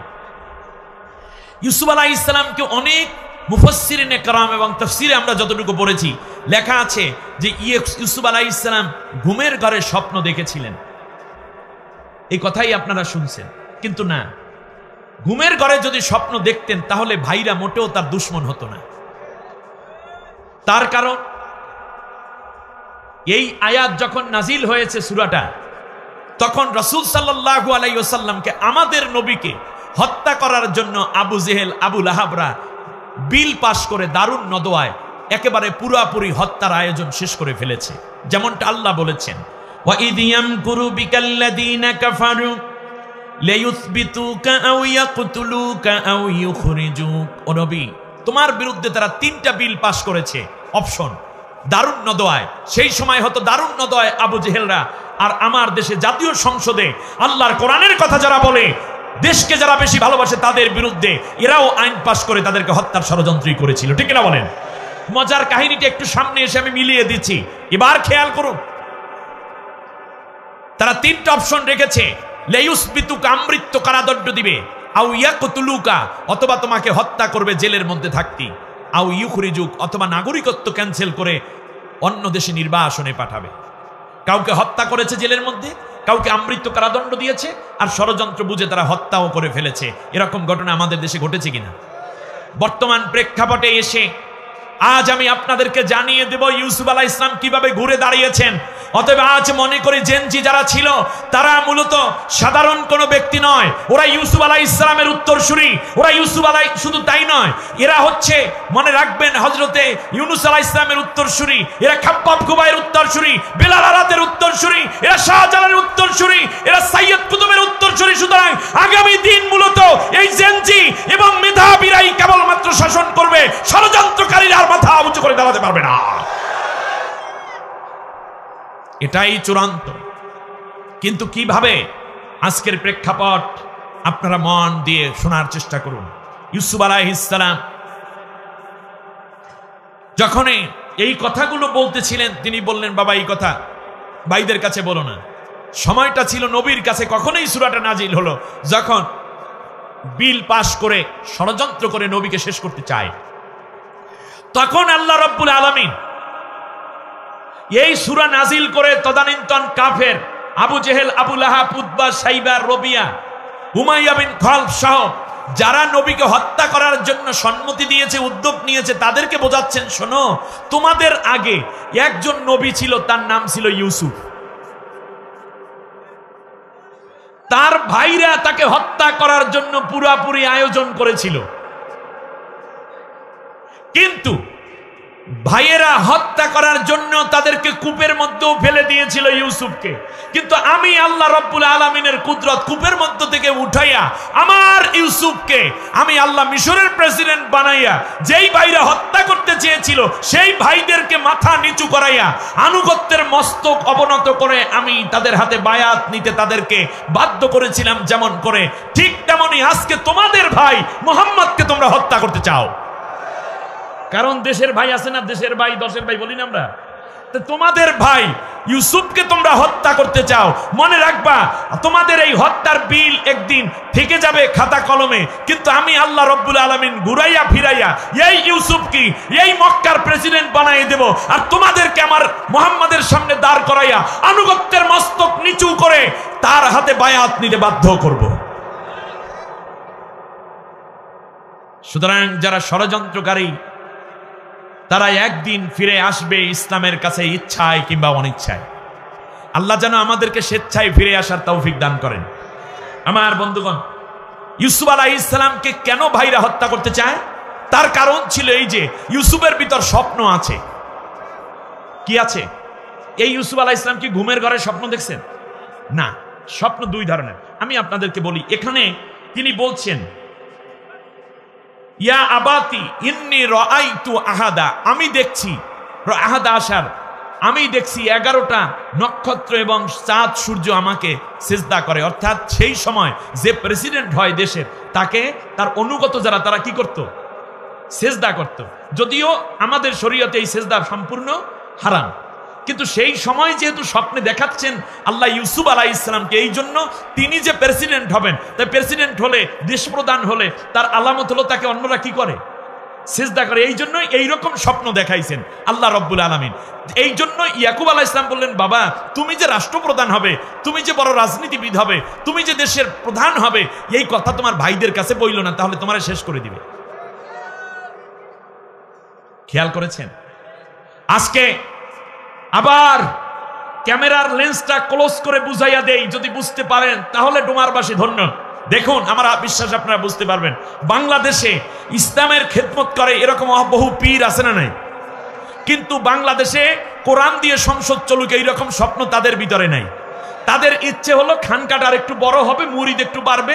গত বছর শেষ দিন ইসালে সওয়াব মাহফিলে গরু খাওয়াইছে 70টা, এবছর যেন 100টা হয়। যে যে গরু দিতে চাও তাড়াতাড়ি করে দিয়েছে। আমি কোনো পীরকে ছোট করছি না, কারণ তো স্বপ্ন এটাই। আমি পীরের মুরিদ, আমি বুঝি না পীর কি করে আন্দাজে। আমার খেলাফত দিতে চাইছে দুইও পীর, তাহলে আমি বুঝি না মানে কি? ভালো বুঝি। যারা তাবলীগ জামাত করেন তাদের স্বপ্ন হলো ইজতেমা আরো যদি বাড়ানো যায়, লোক যদি বেশি হয়, বিশ্বের আরো মানুষ আসুক, প্রত্যেক মসজিদে মসজিদে জামাত কায়েম থাকে। এই তো ঠিক তেমনি অন্যান্য যারা আছে তাদের এক এক স্বপ্ন, কিন্তু রাষ্ট্র নিয়ে স্বপ্ন দেখে একটি গ্রুপ। আগামীর পার্লামেন্ট আল্লাহর কোরআনের পার্লামেন্ট হবে, এই জন্য তারা জীবন দেয়, রক্ত দেয়, ফাঁসির মঞ্চে যায়। বাংলাদেশের ব্যাংকগুলো ইসলাম অনুযায়ী চলবে, সুদ থাকবে না, এই স্বপ্ন দেখে একটি গ্রুপ। এজন্য নিজেরা ইসলামী ব্যাংক কায়েম করেছে, দেখিয়ে দেশে সুদ ছাড়া কিভাবে ইসলামী অর্থনীতি চলতে পারে। আমরা বক্তারা স্বপ্ন দেখি এইরকম মাহফিল আরো বড় হোক, লোক আরো বেশি হোক, হাদিয়া এবছর দেয় 50, 60, 70, 80, আগামী বছর 2 লাখ দেয়, অসুবিধা কি? কথা বলে না দূর। আপনি বড় একজন মসজিদের খতিব, আপনি স্বপ্নে দেখেন এবছর খতম তারাবি যদি পড়াই, গত বছর দেশে 70,000, এবার যদি 1,70,000 দেয়, আর কি? আপনার স্বপ্ন হয়তো একটা ফ্ল্যাট কিনবেন, অথবা আপনার স্বপ্ন হলো এই পর্যন্ত যেই মাদ্রাসার মসজিদের 3 তলায় একটা হিফজখানা খুলবেন, আপনি মুহতামিম হয়ে যাবেন। এই তো আপনার স্বপ্ন। কওমি উলামায়ে কেরাম স্বপ্ন দেখেন কি? যে আরো বেশি করে দরসে নিজামের মাদ্রাসা চালু হোক, টুপি আর দাড়িতে ভরে যায়। এমনি করে যে এক একজন এক এক স্বপ্ন দেখেন, কিন্তু রাষ্ট্র নিয়ে স্বপ্ন দেখতেছেন ইউসুফ আলাইহিস সালাম, যে ভাইরা আনুগত্য স্বীকার করে। এই জন্য বলছে, বাবারে ভাইদের কাছেই স্বপ্ন বইল না, তাহলে কিন্তু ভাইরা তোমারে আস্ত রাখবে না। এই জন্য যারা অন্যান্য স্বপ্ন দেখে সেই ভাইদের উপরে জালেমদের কোনো খড়গহস্ত নাই, তাদের উপরে অত্যাচার কম, নির্যাতন কম, গালিগালাজ কম, বরং তারা হাদিয়া তোপা দিয়ে ওই দরবার, ওই পীর, ওই বুজুর্গকে আরো বেশি তারা এস্টাবলিশ করতে চায়। মুরব্বীরা এমনকি জান্নাতের সার্টিফিকেট পর্যন্ত কামাই লইতে চায়, ঠিক কিনা বলেন? অত্যাচার সব পরে ওই মাজলুম দলটার উপরে, তার কারণ তাদের স্বপ্ন বাংলাদেশ একদিন কোরআনের রাষ্ট্র হবে। কোন একদিন এদেশের আকাশে কালেমার পতাকা দুলবে, সেদিন সবাই খোদাই বিধান পে দুঃখ বেদনা ভুলবে। ঠিক না বলেন? সেই স্বপ্ন যখন চরমনাই হুজুর একটু দেখা শুরু করলেন, সাথে সাথে মুখের উপরে চেয়ার দিয়ে ঠোঁট ফাড়াইয়া লাইছে। এই স্বপ্ন যখন হেফাজতে ইসলাম একটু দেখা শুরু করলো, বুলেটের আঘাতে শাপলা চত্বরে লাশের পর লাশ দিল, অন্ধকার করলো পরিবেশ, এমনকি মিডিয়া বন্ধ করে দিল। আর অত্যাচার যখনই হয়েছে তখন আপনাদের এই পলক ছেলেটা বারবার নেট বন্ধ করে দিয়েছে, বিদ্যুৎ বন্ধ করে অত্যাচার গণহত্যার সহযোগী ভূমিকা পালন করেছে। কষ্ট হচ্ছে আপনাদের। স্বপ্ন না থাকলে আপনি টার্গেটে পড়বেন না। স্বপ্ন তারাই দেখে যাদের জ্ঞান আছে। আমাদের জেনজিরা নতুন প্রজন্ম স্বপ্ন দেখেছে বৈষম্যহীন একটি সাম্যের রাষ্ট্র কায়েম হবে বাংলাদেশে। আমরা এই স্বপ্ন পূরণে তোমাদের সাথে আছি, পাশে আছি, সর্বাত্মক সহযোগিতা করে যাব ইনশাআল্লাহ। এবার খেয়াল করুন, ইউসুফ আলাইহিস সালাম ঘুমের মধ্যে স্বপ্ন দেখেন নাই। ঘুমের মধ্যে যদি স্বপ্ন দেখতেন তাহলে ভাইরা তারে মারতো না। আচ্ছা বলেন তো দেখি, আমি যদি ডাইরেক্ট স্বপ্নেও দেখি, যেমন মনে করেন আমি রাত্রে স্বপ্নে দেখি কি আমি প্রধান উপদেষ্টা হয়ে গেছি, আমি জামালউদ্দিন, আমি যদি পরের দিন গিয়ে ডক্টর ইউনূসকে বলি যে স্যার গত রাতে আমি স্বপ্নে দেখি কি আপনি যেই গাড়িতে তো আমি শুনি, আমার কি খারাপ কিছু বলবে? বলবে না। আচ্ছা, এই যে পলাতক প্রধানমন্ত্রী, তাকেও যদি বলতাম যে আপা আমি গত রাতে স্বপ্নে দেখি প্রধানমন্ত্রী হয়েছি, আমি ফুলের মালা দেয় আমার গলায়, বলছে হুজুরতে আপনি আরো ভালো করে দেখেন। কিন্তু যদি এমন স্বপ্ন হতো, যদি এই মাহফিলে দাঁড়াইয়া বলা হয় যে ভাইয়েরা আমার স্বপ্ন হচ্ছে আগামীর ডোমার হবে, প্রত্যেক ঘরে ঘরে চাকরি থাকবে, প্রত্যেক ঘর থেকে একজন সদস্য আমি বিদেশে পাঠাবো, প্রত্যেক ঘরের পিছনে একটা টিউবওয়েল থাকবে, নারী পুরুষ সবাই আত্মসংস্থান কর্মসংস্থান আমি ব্যবস্থা করে দিব, আমার স্বপ্ন আগামী নির্বাচনে এমপি হব, সাথে সাথে দেখবেন নিজের দলের লোক হইল আর একজন ওরে ওরে আগে মাইরে আলা, তার কারণে আগামী টার্গেট আমি, নমিনেশন পাবো আমি, ওই দাঁড়াইলে তো আমার জন্য ঝামেলা, ওরে জেলে দে, দুর্নীতি দমন কমিশনের ডাকলে দুদুকেরে ধৈর্য তাড়াতাড়ি মামলা দিয়ে ওরে জেলে ঢোকে। ঠিক কিনা বলেন? তাহলে মরা ঘুমের স্বপ্নে কোনো সমস্যা হয় না, স্বপ্ন হইল জীবন্ত। ইউসুফ আলাইহিস সালাম স্বপ্নটা দেখতেছেন, ভাইরা তার কি করতেছে, সেবা করছে, মানে যত্ন করছে, এর মানে তারা উনি প্রেসিডেন্ট হয়ে যাচ্ছে, এই জন্য ভাইরা বরদাস্ত করতে পারে নাই। আজও বাংলাদেশে যখন ইসলামের জয় জয়কার উপস্থিতি যখন আস্তে আস্তে ঐক্যবদ্ধ একটি প্রচেষ্টার মাধ্যমে যখন ইসলাম বিজয়ের দিকে আগাচ্ছে, তখন দেশের মধ্যেই কিছু ভাইরা উল্টোপাল্টা কথা শুরু করছে। বুঝা বলুক আর না বুঝা বলুক, বকাবকি কিন্তু কেউ কেউ করতেছে। ঠিক না বলেন? আস্তে একেবারে চুপ থাকবেন। তার কারণ ইসলামের বিপক্ষে যারা যায় তারা বাংলাদেশে থাকতে পারে না, পালাইতে হয়। এটা পরীক্ষিত সত্য হয়ে গেছে যেহেতু। সুতরাং ইসলাম এবং জাতীয়তাবাদ এবং দেশ প্রেমের মূল্যবোধ যাদের ভেতরে আছে, এরাই বাংলাদেশের পরবর্তী নেতৃত্ব দিবে। সবাই মিলেমিশে থাকবো, কেউ খোসাখুসি করবো না। খোসাখুসি করলে নিজেরা পরাজিত হব, আবার নতুন করে বান্দরেরা দেশের মধ্যে এসে ভেংসি কাটা শুরু করবে। এই সুযোগ কেউ দিতে রাজি আছেন? অবশ্যই না। স্পষ্ট স্বপ্ন এটা ছিল। যদি ঘুমের ঘরে স্বপ্ন দেখে তাহলে আপনি দেখেন কোরআনের একটি আয়াত আমি বলি, যেমন ইয়া আবাতি ইয়া বুনাইয়া, যখন হজরতে ইসমাইল আলাইহিস সালাম স্বপ্ন দেখলেন, হযরত ইব্রাহিম আলাইহিস সালাম স্বপ্ন দেখলেন যে তিনি তার সন্তানকে হত্যা করছেন। ইয়া বুনাইয়া ইন্নী আরা ফিল মানামি আন্নী আযবাহুকা, হে আমার সন্তান, আমি ঘুমের ঘরে স্বপ্নে দেখতেছি তোমাকে জবেহ করে। ওই মিনা উপত্যকায় নিয়ে ইব্রাহিম আলাইহিস সালাম বলছে না ইসমাইলকে, ইন্নী আরা ফিল মানামি, মানাম মানে ঘুমন্ত অবস্থায়, নাউমুন অর্থ ঘুম, যেমন আসসালাতু খায়রুম মিনান নাউম অর্থ কি তাহলে ঘুম, আর মানাম মানে ঘুমের অবস্থায়। তাহলে বোঝা যায় ঘুমের ঘরে দেখলে সেটাকে বলা হয় মানাম। নবীজি বলেছেন মান রাআ ফিল মানামি ফাকাদ রাআনি, যে ব্যক্তি ঘুমের মধ্যে আমাকে স্বপ্নে দেখলো সে তো আমাকে জীবিত অবস্থায় দেখলো। তার কারণ ফাইন্নাশ শাইতানা লা ইয়াতামাসসালু বি, শয়তান আমার সূরত ধারণ করতে পারবে না। আর যে আমাকে স্বপ্নে দেখবে জাহান্নাম তার জন্য হারাম হয়ে যায়, বেহেশত তার জন্য ওয়াজিব হয়ে যায়। সুবহানাল্লাহ বলেন। তাহলে বোঝা যায় এখানে কি মানাম আছে? নাই। তাহলে বোঝা যায় এই স্বপ্ন ছিল জীবন্ত স্বপ্ন। আল্লাহ রাব্বুল আলামিন বলেন, শোনো, যখন এই অবস্থা হয়ে গেল, ভাইরা তাকে হত্যা করার জন্য প্রস্তুতিও নিল। নাউজুবিল্লাহ বলেন। অতএব স্বপ্ন আছে আপনাকে হত্যা করে ফেলবে, তাই বলে কি আমরা পিছপা হব? বাংলাদেশ নিয়ে স্বপ্ন ছিল, আজ স্পষ্ট করে বলি, বাংলাদেশ নিয়ে স্বপ্ন ছিল অনেকের। স্বাধীনতা সার্বভৌমত্ব রক্ষার শহীদ প্রেসিডেন্ট জিয়াউর রহমানের স্বপ্ন ছিল স্বনির্ভর বাংলাদেশ হবে, ঠিক না বলেন? স্বপ্ন ছিল আপনাদের এরশাদ কাকুর, তিনি সবুজ বাংলা বানাবেন। না কি বাংলা যেন, কি বাংলা বানাতে চেয়েছে এরশাদ কাকু? সোনার বাংলা বানাতে চেয়েছেন বঙ্গবন্ধু শেখ মুজিবুর রহমান। স্বনির্ভর বাংলা বানাতে চেয়েছিলেন শহীদ প্রেসিডেন্ট জিয়াউর রহমান। এরশাদ কাকু বানাইতে চাইছিল রূপসী বাংলা। এরপর শেষকালে ওনারা বানাইতেছে ডিজিটাল বাংলা, স্মার্ট বাংলা। শেষ পর্যন্ত যা হবার তাই হয়েছে। এগুলো স্বপ্ন। আমাদের দেশে স্বপ্ন দেখলেন শহীদ মীর কাসিম আলী, যে বাংলাদেশে এমন চিকিৎসালয় আমরা গড়ে তুলব, চিকিৎসা ব্যবস্থা যে একজন রোগীও ভারতে গিয়ে চিকিৎসা করতে না হয়, সেই জন্য তৈরি করেছেন ইবনে সিনা হাসপাতাল। ভারত দেখলো যে এর তো মারা দরকার, আগামী 10 বছর বেঁচে থাকলে বাংলাদেশের সব মানুষ উন্নত ডাক্তার হবে, চিকিৎসক হবে, নার্স হবে, অতএব মেরে ফেলো।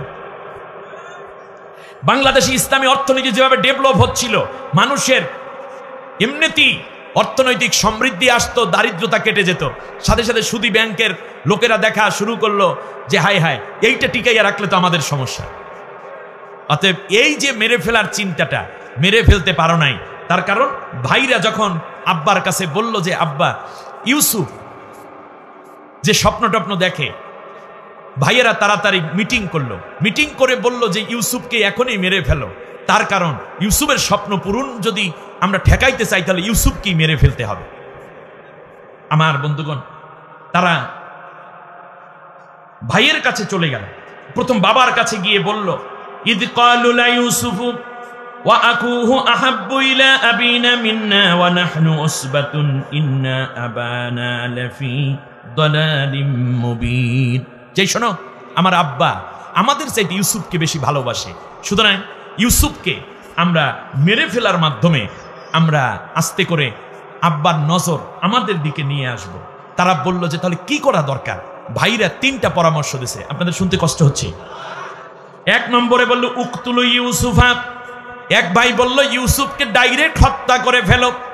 আর এক ভাই বলল না না, আও ইতরাহুহু আরদান ইয়াখলু লাকুম ওয়াজহু আবিকুম। আর এক ভাই বলল না, এইভাবে হত্যা করলে ভালো হবে না, তার চেয়ে কাজ করো, তাকে একটা মাটির গর্ত বানাও, সেই গর্তের মধ্যে ইউসুফের হাত পা বেঁধে মাটির মধ্যে গভীর একটা গর্তের মধ্যে রেখে দাও, তারপর উপরে মাটি চাপা দিয়ে দাও। আপনারা বলুন দেখি, যেই ভাই বলছে ডাইরেক্ট হত্যা করো, সেই ভাই কি ইউসুফকে বাঁচাইতে চায় না? মারাই টার্গেট, মেরে ফেলা টার্গেট। আর যেই ভাই বড় গর্ত করে হাত পা বেঁধে গর্তের মধ্যে ফেলে উপরে চাপা দিয়ে ফেলতে চায়, সে কি বাঁচাইতে চায় না মারতে চায়? এও মারতে চায়। মারার উদ্দেশ্য প্রসঙ্গে বলতেছেন ইয়াখলু লাকুম ওয়াজহু আবিকুম। তাহলে আব্বার চোখ আর ইউসুফের দিকে থাকবে না, আমাদের দিকে চলে আসবে। সুতরাং ইউসুফ নাই তো আব্বার দোয়াও সে পাবে না। এমনি করে করে যারা হত্যাকারী, তারা চায় যাদেরকে মানুষ মহব্বত করে ভালোবাসে, তাদেরকে দুনিয়ার থেকে বিদায় করে দিয়ে তাদের নজর, জাতির নজরটা তাদের দিকে কাটতে চায়, ঠিক কিনা বলেন? দেখুন, আল্লামা সাইদি সাহেবকে হত্যা করা হয়েছে, কোনো অপরাধ ছিল নাকি? অপরাধ আছে? কোনো অপরাধ নাই। তার কারণ সাইদি সাহেব সামনে আসলে ওদের 14 গোষ্ঠী যা কাজ করেছে সব একদিকে চলে যাবে, মানুষগুলো কোরআনের দিকে দৌড় দেবে, ঠিক কিনা বলেন? এই জন্যই হত্যা করো। এমনি করে করে যখন কোনো মানুষ চোখের সামনে আসে, তাদেরকে আড়াল করে ফেলতে চায়। এই আড়ালের অংশ হিসাবেই মূলত মামুনুল হককেও জেল দেওয়া। আমি বলবো, বাংলাদেশ প্রেমিক জাতীয়তাবাদী শক্তি এবং জামাত ইসলামী সহ নেতৃবৃন্দকে জেলের মধ্যে রাখা কিংবা ফাঁসি দেয়া, গুম করা, আয়না ঘরে ঢুকানোর উদ্দেশ্য জাতির কাছ থেকে চোখের আড়াল করাই উদ্দেশ্য। কিন্তু আপনারা বলুন, একজন মানুষ আর একজন মানুষকে যদি সত্যিকার ভালোই বাসে, তাহলে কি চোখের আড়াল করলেই ভুলে যায় নাকি কখনো চোখের আড়াল করলে মানুষটার কথা আরো বেশি মনে হয়? বেশি মনে হয় না? ইংলিশে একটা কথা আছে, out of side out of mind. চোখের আড়াল হলে মনের আড়াল হয়। বেশি যে মনে হয় তার প্রমাণটা কি? 13 বছর জেলে আটকাইয়া রাখছো, চিকিৎসার নাম করে হাসপাতালে এনে বিষাক্ত ইনজেকশন পুশ করে হত্যা করেছো, তারপরে জেল থেকে মৃত লাশ নিয়ে বাইরে আসছে, জানাজাটা পর্যন্ত ঢাকায় পড়তে দাও নাই, তারপরেও পিরোজপুরে যে জানাজায় লোক হয়েছে। তোমার পিতার জানাজার তোমার জানাজায় কতজন হবে আর হয়েছে একটু চিন্তা করতে পারো। কারণ ভালোবাসা ছবির মধ্যে আর মূর্তির মধ্যে পোস্টারের মধ্যে না, ভালোবাসাটা থাকে এখানে। ঠিক না বলেন? 1 লক্ষাধিক গায়বানা জানাজা হয়েছে। এমনি করে অন্যান্য জামাত নেতৃবৃন্দ, বিএনপির নেতৃবৃন্দ, ওলামায়ে কেরাম যাদেরকে হত্যা করা হয়েছে, আল্লামা বাবু নগরী, মুফতি আহমদ শফি সহ প্রত্যেকের জানাজা দেখলে তো বোঝা যায় তারা কত বড় মানুষের মন জয় করেছেন। ঠিক না? এবারে আপনি আসেন, বলতেছে যে আব্বা এই চোখের আড়াল হয়ে যাবে বলে এই মানে মনের থেকে মুছে ফেলবো, তারপরে কি হবো? অতাকুনু মিন বাদিহি কওমান সালিহিন, এরপরে আমরা একেবারে নেককার হয়ে যাব। তাহলে শয়তান মানুষদেরকে একটা ধোঁকা দেয় যে এইটারে মাইরা ফেলা, পরে আবার তোরা একেবারে জিকির আজগার করবি, লাগলে দাড়ি রাখবি, উমরা করবি, হজ করবি, এতিমখানায় টাকা দিবি, 10টা মসজিদ বানাবি, বস একেবারে নেককার হয়ে যাবে। এই যে মানুষদেরকে মেরে পরে নেককার হবে, এই চিন্তাটা তাদের মাথার ভিতর ঢুকাই দেয় শয়তানে। কিন্তু যখন তাদের পরাজয় আসে, শয়তান আর তাদের সাথে থাকে না, শয়তানও পালায়, ওরাও পালায়। আর একজনে বলল, ক্বালা কাইলুম মিনহুম লা তাকতুলু ইউসুফা ওয়া আলকুহু ফি গায়াবাতিল জুব্বি ইয়ালতাকিতহু বা'দু সাইয়ারাতি ইন কুনতুম ফাইলিন। এবার আর একজনে বলল, না না না না, তোরা এত নিষ্ঠুর হইস না, জবাও দিস না, মাটির মধ্যে গর্তে চাপাও দিস না, এইটা কিন্তু আমরা সহ্য করতে পারবো না, আমরা মানবাধিকার কর্মী। আর এক ভাই হইলে একেবারে বেশি দরদি, সে বলতেছে হাত পাও বাঁধে কূপের মধ্যে ফেলে দে। হাত পাও বেঁধে কূপের মধ্যে ফেললে তারপরে কি ইউসুফ মরবে না বাঁচবে না? মরবে। তা তেনো ভাই টার্গেট কি? মেরে ফেলা। ধরন ভিন্ন কিন্তু টার্গেট এক। সুতরাং বাংলাদেশে ইসলামী শক্তির বিপ্লব না হোক, এই ব্যাপারে তিনও দুশ্মন কিন্তু এক। আবার বলি, তিনও গোষ্ঠী এক। এই 3 গোষ্ঠী কারা আপনার বুঝলেন? সুতরাং আপনাকে আল্লাহর দিকে ফিরে আসতে হবে। আর আমার বিশ্বাস আল্লাহ যাদের সাথে আছেন তাদের বিজয় হবেই হবে, কেউ ঠেকাইতে পারবে না ইনশাআল্লাহ। ইউসুফ আলাইহিস সালামকে আলাদা করা হলো। বাবার কাছে গিয়ে বলল, ক্বালু ইয়া আবানা মা লাকা লা তা'মান্না আলা ইউসুফ ওয়া ইন্না লাহু লানাসিহুন। আব্বা, ইউসুফের ব্যাপারে আপনি আমাদেরকে বিশ্বাসী করেন না, আপনি মনে করেন ইউসুফকে আমরা মেরে ফেলবো, অথচ আয় বাণিজ্য করে আপনাকে এবং ভাইদেরকে আমরাই খাওয়াই। এমন একটা টিক্স করলো। ইয়াকুব আলাইহিস সালাম থমকে গেলেন, বললেন, না রে বাবা, তোরা তো সবাই ভাই, মা আলাদা, তাতে কি বাপ তো এক। বললো, তাহলে আগামীকালকে ইউসুফকে আমাদের সাথে দিবেন, সাথে দিলে মনে করব আমাদের ব্যাপার, ইউসুফের ব্যাপারে আমাদেরকে আপনি বিশ্বাস করেন। আর যদি না দেন আমাদের সাথে, তাহলে মনে করব যে ইউসুফকে আমরা মেরে ফেলবো এবং শত্রুতা আপনি পোষণ করেন। কি এক প্যাসে ফালাই দিস। ইয়াকুব আলাইহিস সালাম রাত্রে আর ঘুমায় না, ছেলেটাকে কোলের মধ্যে নিয়ে ঘুমাই আছে। একদিকে ইউসুফ আলাইহিস সালাম, কি সুন্দর চাঁদের মতো, পূর্ণিমার চাঁদের মতো চেহারা, সারা রাত কাঁদতে আছে। হঠাৎ করে একটু তন্দ্রা আসছে, স্বপ্নে দেখতেছে ইউসুফকে নিয়ে তিনি বনের কাছে ঘুরছেন। হঠাৎ করে 10টা বাঘ বনের মধ্য থেকে বের হয়েছে। বাঘ দেখে 2জনে দৌড় দিছে। ইউসুফ আলাইহিস সালাম ছোট্ট মানুষ, দৌড়াতে পারে না বাবার সাথে একসাথে, পাহাড়ে উঠবে। কিছু দূর যাওয়ার পর ইউসুফ আলাইহিস সালাম হাত থেকে ছুটে পড়ে গেছে। এমন সময় 10টা বাঘে এসে তাকে কামড়াইয়ে খাচ্ছে। আর ইয়াকুব আলাইহিস সালাম পাহাড়ের উপরে উঠে এই দৃশ্য দেখছেন। ঘুম ভেঙে গেছে। ইয়াকুব আলাইহিস সালামের স্বপ্নের তাবির করার জন্য আর কাউরি দরকার আছে? তিনি বুঝে ফেলেছেন আগামীকালকে যে ছেলেদের কাছে আমি ছেড়ে দিচ্ছি তারা আমার ইউসুফকে বাঁচাবে না, সবাই কি করবে? মেরেই ফেলবে। সকালবেলা যাচ্ছে, ইয়াকুব আলাইহিস সালাম গোসল করালেন, গায়ের মধ্যে একটা জামা পরাইয়ে দিচ্ছেন আর বলতেছেন, বাবারে ইউসুফ এইদিকে আয়। বলে, আব্বা আপনার চোখে পানি কেন? এই পৃথিবীতে দেখবেন কিছু নেককার সন্তান আছে, মা বাবার চোখে পানি দেখলে ওদের কলজের মধ্যে কাঁপন শুরু হয়ে যায়, বারবার চোখের পানিটা মুছাই দেয়। আব্বা আপনি কাঁদেন কেন? আব্বা আপনার কি হয়েছে? ওমা আপনার কি হয়েছে? তখন মা বাবার দোয়াটা আরো বেড়ে যায়, মায়া।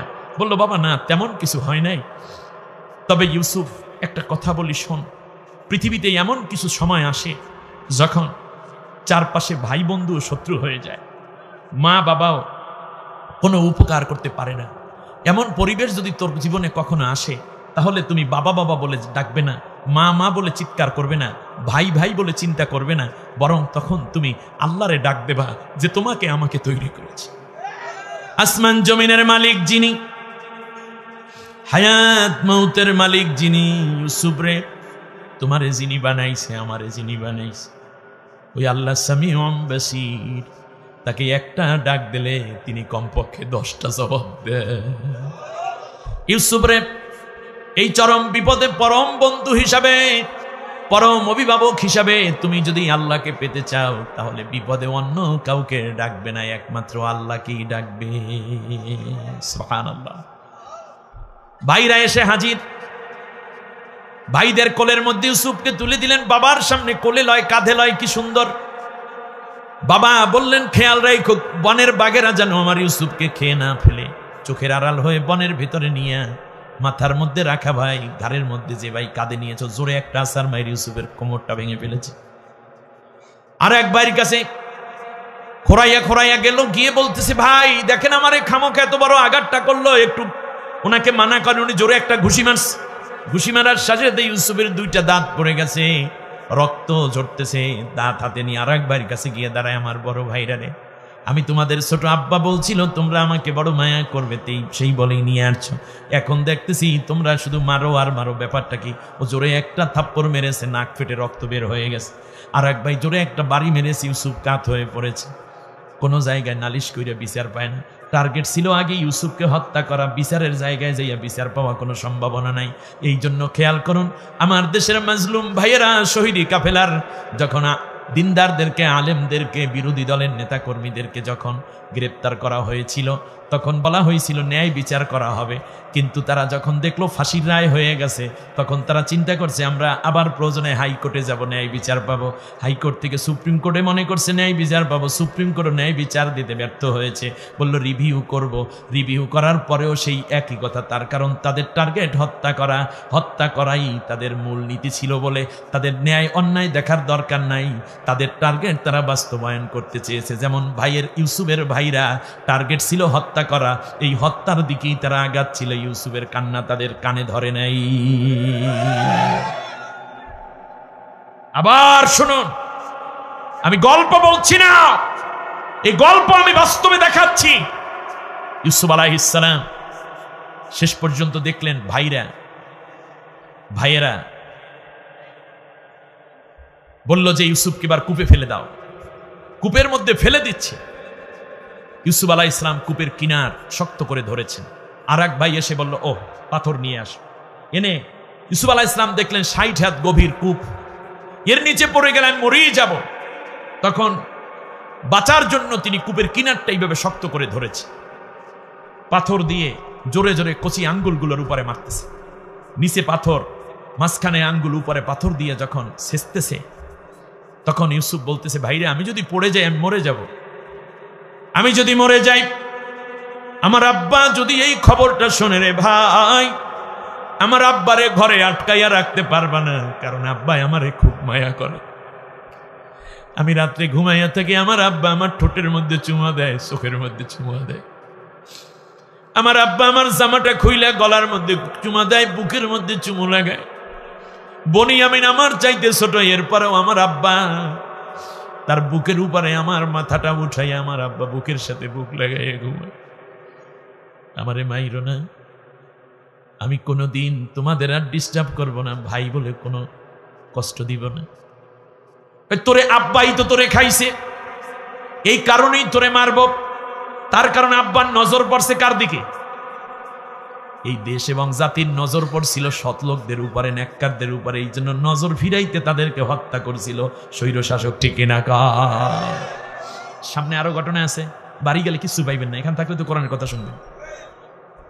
এবার খেয়াল করুন, ইউসুফ আলাইহিস সালাম বললেন তাহলে এই আমাকে ছেড়ে দাও, বনের মধ্যে আমি সারা জীবন থাকবো, কোনোদিন বাড়িতে যাব না, আব্বা বলেও ডাকবো না। তবে একটা ওয়াদা করো আমার সাথে, আমার আব্বা সকালবেলা হাঁটে আমার কাঁধে ভর দিয়ে, তোমরা যে কোনো একটা ভাই আমার একটু হাঁটাইও, আমার আব্বার একটু হাঁটাইও। আমার আব্বার জামা কাপড়গুলো আমি ধুইয়া দেই, আমার আব্বা জামা কাপড় ধুইতে পারে না, তোমাদের যে কোনো একজনে আমার আব্বার কুর্তা কাপড়গুলো একটু ধুইয়া দিও। আমার আব্বা রাতের বেলায় শেষ রাতে উঠে পানি চায়, যদি সম্ভব হয় তোমাদের একজনে উঠো। আমার বনিয়ামিন ভাইটা খুব ছোট, সারা রাত ঘুমায়, যখন পানির পিপাসা লাগবে আব্বারে কে পানি এনে দেবে, তোমরা একজন আব্বার সাথে ঘুমাইও। দেখেন ছোট্ট মানুষ, একদিকে মরে যাওয়ার অবস্থা, সেই দিকে খেয়াল নাই, সব সময় আব্বার যেন কষ্ট না হয় ভাইদের কাছে ওসিয়ত করতেছে। আমাদের সন্তানগুলো যেন এমন হয়, বাবা আর এক রুমে, বাবার খবর নেও না, বাবায় ডাকলেও কাছে যায় না, মা ডাকলে কাছে যায় না, এমনটা হবে না সন্তান। আল্লাহর পরে সবচেয়ে গুরুত্বপূর্ণ ডাক মা বাবার। ইয়াকুব আলাইহিস সালামের ব্যাপারে ইউসুফ এত দুর্বল ছিল, এই তাফসির যখন আমি পড়তেছিলাম বহুবার চোখের পানিতে তাফসিরের কিতাব ভিজিয়েছি। তার কারণ আমার আব্বাটা দুনিয়ায় নাই, আমার আব্বা 1993 সালে বিদায় হয়ে গেছে।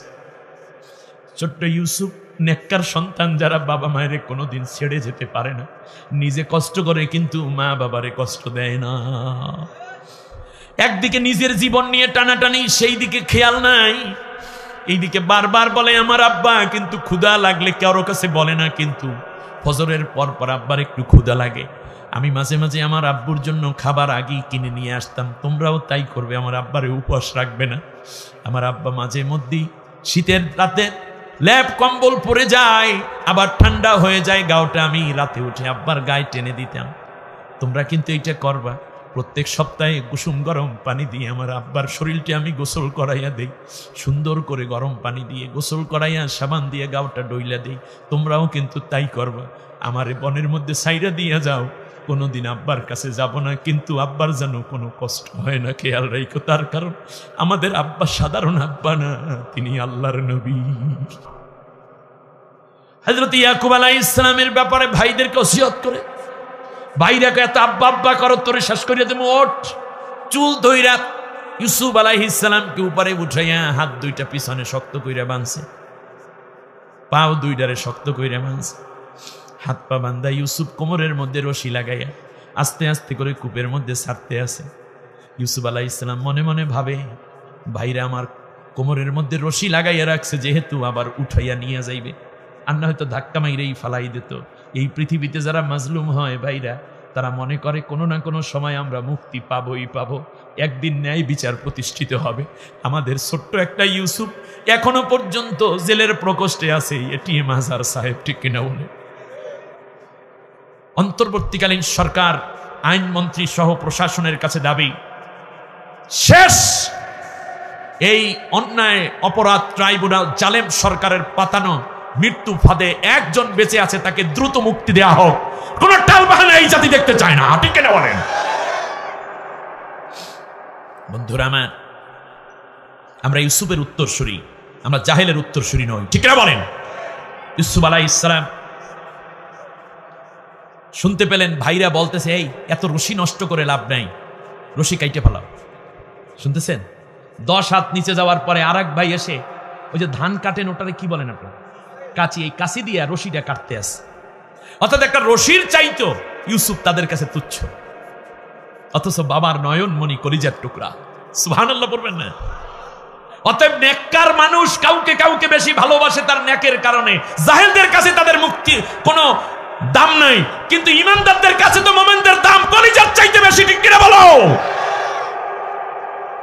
আমার ভাইয়েরা, ইয়াকুব আলাইহিস সালাম বুঝতে পেরেছেন বিষয় কি হবে, কিন্তু ধৈর্য। একটা পর্যায়ে রশি কাঠ দিয়ে কাটতেছে। ইউসুফ আলাইহিস সালাম এই কঠিন মুহূর্তে যখন শুনতে পেল ভাইরা বলতেছে রশি এত নষ্ট করে লাভ নাই, কাইটা ফেলাও, রশি যখন কাটতেছে আর ইউসুফ টের পাচ্ছে নিচ থেকে রশি কাটলে বোঝা যায় না, যেহেতু কোমরে পড়া। এমন সময় চিন্তা করলো, আমার আব্বা তো বলেছেন ইউসুফ রে বিপদে চরম যখন পর্যায়ে উপনীত হবে, তখন পৃথিবীর কাউকেও ডাকবা না, বাবাও ডাকবা না, ভাইও ডাকবা না, আল্লাহরে ডাকবা, কারণ আল্লাহ রব্বুল আলামিন বিপদে পড়া মানুষের একমাত্র বন্ধু। ইউসুফ আলাইহিস সালাম কূপের মধ্যে থেকে আসমানের দিকে মুখ করে পরন্ত সূর্যটা যখন অন্ধকার হয়ে আসতেছিল, সেই সময়টা মাগরিবের একটু আগ মুহূর্ত 5-10 মিনিট আগে মাত্র ঘটনা ঘটতেছিল। ইউসুফ আলাইহিস সালাম ছোট্ট মানুষ, চোখের পানি ছেড়ে আল্লাহরে ডাক দেয়, রব্বুল আলামিন, ও আমার আল্লাহ, আমি বড় বিপদে পড়ে গেছি, তুমি ছাড়া আমাকে বাঁচাবার আর কেউ নাই, তুমি আমাকে বাঁচাও। আল্লাহ রব্বুল আলামিন এই ইউসুফের মৃদু মৃদু আওয়াজ শুনতে পেলেন। বান্দা যখন বিপদে পড়ে হাসি খুশি আনন্দ কিংবা বেদনায় পড়ে আল্লাহকে ডাকে, আল্লাহ রব্বুল আলামিন বান্দার ডাকে সাড়া দিয়ে দেয়। ইউনূস আলাইহিস সালাম মাছের পেটে, সেই মাছটারে আর একটা মাছে খাইছে, সমুদ্রের একেবারে তলদেশে বসে বসে ডাক দেয়, লা ইলাহা ইল্লা আনতা সুবহানাকা ইন্নী কুনতু মিনাজ জালিমিন। এই ডাক আল্লাহর আরশ পর্যন্ত পৌঁছেছে। আগুনের মধ্যে ইব্রাহিম আলাইহিস সালাম ডাক দেয়, আল্লাহ তুমি আমারে বাঁচাও। আল্লাহ ডাক শোনে, সুবহানাল্লাহ। আমি আপনিও যদি বিপদে পড়ে আল্লাহকে ডাকি, আল্লাহ শুনবেন কি শুনবেন না? আল্লাহর নবী বলেন, যখন কোন বান্দা আল্লাহরে একবার ডাক দেয়, আল্লাহ একবার জবাব দিয়ে ক্ষান্ত হন না, স্থির হন না, বরং কমপক্ষে 10 বার জবাব দিয়ে কয়, বান্দা আমি হাজির, লাব্বাইক আব্দি, আমার বান্দা আমি হাজির, আমার বান্দি আমি হাজির, তুই আমার কাছে কি চাও? এমন বিপদে পড়লি, আমারে ডাক দিলি, আমি তোকে জীবনের গুনাহ মাফ করব, তোর নেক আশা পুরা করব, রোগ বালাই থেকে হেফাজত করব। আমার আল্লাহ বারবার ওয়াদা দিতে থাকেন, কিন্তু আমরা কপাল পরে আমরা আল্লাহরে ডাকতে ভুলে গেছি। এখন থেকে বেশি ডাকবো কাকে? আল্লাহ রব্বুল আলামিন বলেন, ও জিবরাইল তাড়াতাড়ি যাও, ওই রশি কেটে আমার ইউসুফ নোংরা সাপ বিচ্ছুতে ভরা কূপের পানির মধ্যে পড়ে যাওয়ার আগে তোমার নূরের হাত দুইটা আমার ইউসুফের পায়ের নিচে পেতে ধরো। আল্লাহর পয়গম্বর ইয়াকুব কাঁদতে আছে ওইদিকে, এইদিকে ইউসুফ কান্দে। আল্লাহ ডাক দিয়ে কয়, জিবরিল তাড়াতাড়ি যা। জিবরিল বলতেছেন, আমাকে আল্লাহ 500টা নূরের ডানা দিয়েছেন, 2টা নূরের ডানায় যদি আমি একসাথে ভর করি, মাশরিক থেকে মাগরিব পর্যন্ত চোখের পলকে পৌঁছে যাই। আল্লাহর অর্ডার পাওয়ার সাথে সাথে আমি 500 ডানায় একসাথে একটা ঝাপটা মারলাম, একসাথে 500 ডানায় চোখের পলকের 500 ভাগের 1 ভাগ সময়ের মধ্যে আমি ইউসুফ পয়গম্বরকে যে কূপে ফেলবে, ইউসুফের পায়ের নিচে আমার নূরের 2টা হাত পেতে ধরলাম। রশি কেটে এখনো শেষ করতে পারে নাই, কিন্তু আমার হাত ইউসুফের পায়ের নিচে পৌঁছে গেছে। হযরত ইউসুফ আলাইহিস সালাম 3 দিন 3 রাত এই কূপের মধ্যে রইলেন। আপনারা জানেন, ইউসুফ আলাইহিস সালামের সন্তানেরা শেষ পর্যন্ত রাত যখন গভীর হয়ে গেল, রাত গভীর গিয়ে মিথ্যা রক্ত মাখা জামা কাপড় নিয়ে বাবার সামনে বিদামিন কাদিব মিথ্যা রক্ত মাখাইয়া নিয়ে তারপর বলল, আব্বা ইউসুফের বাঘে খাইয়া ফেলাইছে। ইয়াকুব আলাইহিস সালাম আস্তে করে জামাটা সুন্দর করে ধরলেন। যেই জামাটা ইয়াকুব আলাইহিস সালাম পরিয়ে দিয়েছিলেন, ওই জামাটা খুলে দিলেন। আহারে, বলল, বাবা বাঘটা বড় বুদ্ধিমান, তার কারণ হলো এই জামাটা আমার ইউসুফের গায়ের মধ্যে পরাইয়ে দিয়েছিলাম।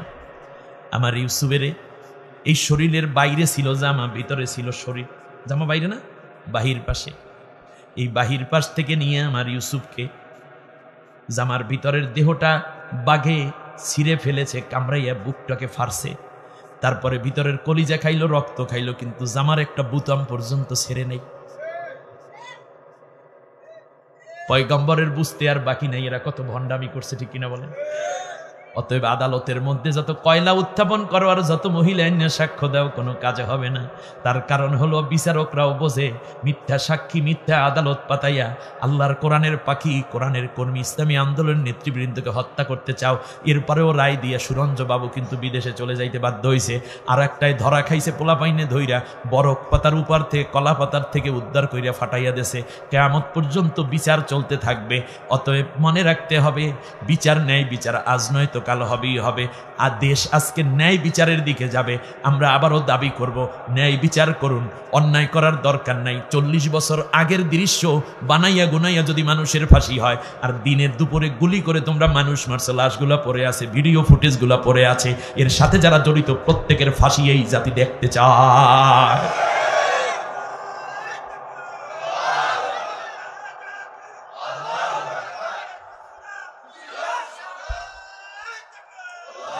আমার ভাইয়েরা, ইয়াকুব আলাইহিস সালাম আস্তে করে বলে দিলেন, ফাসাবরুন জামিল আল্লাহু মুস্তাআনু আলা মা তাসিফুন। ইয়াকুব আলাইহিস সালাম জামাটা বুকের মধ্যে নিলেন, গায়ের মধ্যে ঘেরান নিয়ে বললেন, আল্লাহ আমি আর কিচ্ছু বলবো না, আমি কেবল ধৈর্য ধারণ করব, তুমি ছাড়া আমার কেউ নাই, আমাকে ধৈর্য ধরার সুযোগ করে দাও। আমার ভাইয়েরা কত ভালোবাসতেন, ভাইরা চেয়েছিল বাবার চোখের আড়াল করে দিতে, কিন্তু আড়াল করতে কি পারছে? কথা কয় না জোর। ইয়াকুব আলাইহিস সালামের ভালোবাসাটা কত তীব্র ছিল, একটা বর্ণনা দিয়ে আমি আজকের আলোচনার শেষের দিকে যেতে চাই। একটুখানি খেয়াল করুন, ওরা চেয়েছিল চোখের আড়াল করে, মনের আড়াল শেষ করে দিয়ে ভাইরা নজর দেওয়াইবে, বাবার নজর নিবে নিজের দিকে। কিন্তু খেয়াল করুন, নজর নেওয়ানো তো দূরের কথা, বরং বাবা ডাক দিয়া বললে, এই দিকে আয়। বলেন, আব্বা ইউসুফ তো বাগে খাইয়া ফেলাইছে, তোরাও দূরে কেউ যাইতে পারবি না। এখন থেকে আমার যে 11টা সন্তান আছো, কিসের বনিয়ামিন, কিসের ইয়াহুদা, কিসের ইয়াজুদা, এইগুলা নামগুলো আমি রাখছিলাম, সব নাম বাদ। এখন থেকে তোদের সবার নাম একটাই, সেটা হইল ইউসুফ। এক ইউসুফে হারাইয়া কতজন ইউসুফ আসছে এখানে? কথা কয় না দোষ। আমি জানি আপনারা অনেক আকলবান শ্রোতা, আমাকে হেল্প করতে হবে এ ব্যাপারে। একজন হারাইয়া কতজন আসছে? 11 জন। অতএব যারা চিন্তা করেছ ইসলামী আন্দোলন নেতৃবৃন্দকে হারাইয়া কোরআনের নূরটাই বাংলাদেশ থেকে মুছে ফেলবা, আজকে তাকাইয়া দেখো কমপক্ষে 11 গুণ তারা বৃদ্ধি পেয়ে বসে আছে, ঠিক না? বাতিল সে দবনে ওয়ালি, बातिल से दबने वाली आया आसमां नहीं हम, सोबर कर झुका है तू इम्तिहा हमारा। বিশ্ব দেখেছে বারে বারে, মুমিন কখনো হারে না, জীবন দিতে পারে তবু ঈমান দিতে পারে না, ঠিক না বলেন?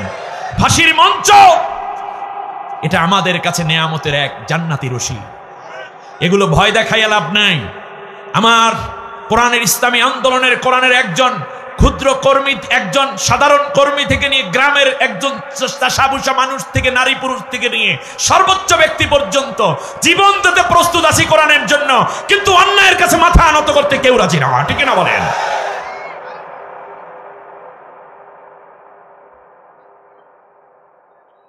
আমি যেই ঘটনার অবতারণা করছিলাম, চোখের আড়াল হয়নি, বরং বিরহে, ইউসুফের বিরহে কাঁদতে কাঁদতে ইয়াকুব আলাইহিস সালামের চোখই অন্ধ হয়ে গেছে। আমি গুরুত্ব বোঝাতে পারলাম?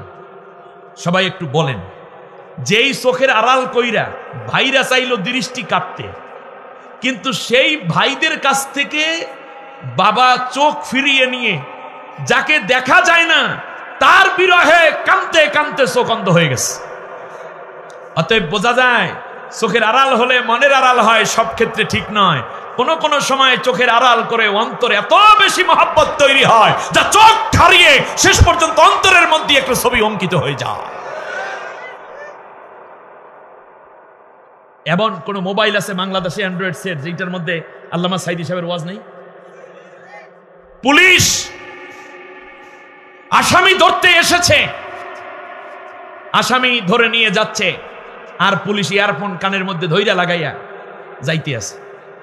এখন এক আসামি জিজ্ঞেস করে, স্যার আপনি কি শোনেন এত মন দিয়ে? কয় ওয়াজ শুনি। কয় স্যার কার ওয়াজ? কয় সাইদি সাহেবের ওয়াজ। অ্যারেস্ট করছে জামাতের থানা আমিরকে। কথা বলেন না, জামাত ইসলামীর থানা আমিরকে অ্যারেস্ট করে নিয়ে যাচ্ছে পুলিশ ভ্যানে করে, আর সেই পুলিশে ওয়াজ শোনে কার? তাহলে বোঝা যায় মুসার ঘরে, মানে ফেরাউনের ঘরে যেমন মুসা বড় হয়েছে, তোমাদের ঘরেও তারাই বড় হয়েছিল। একটা ঘটনা বলি, কান খাড়া করে হিসাব নিবেন।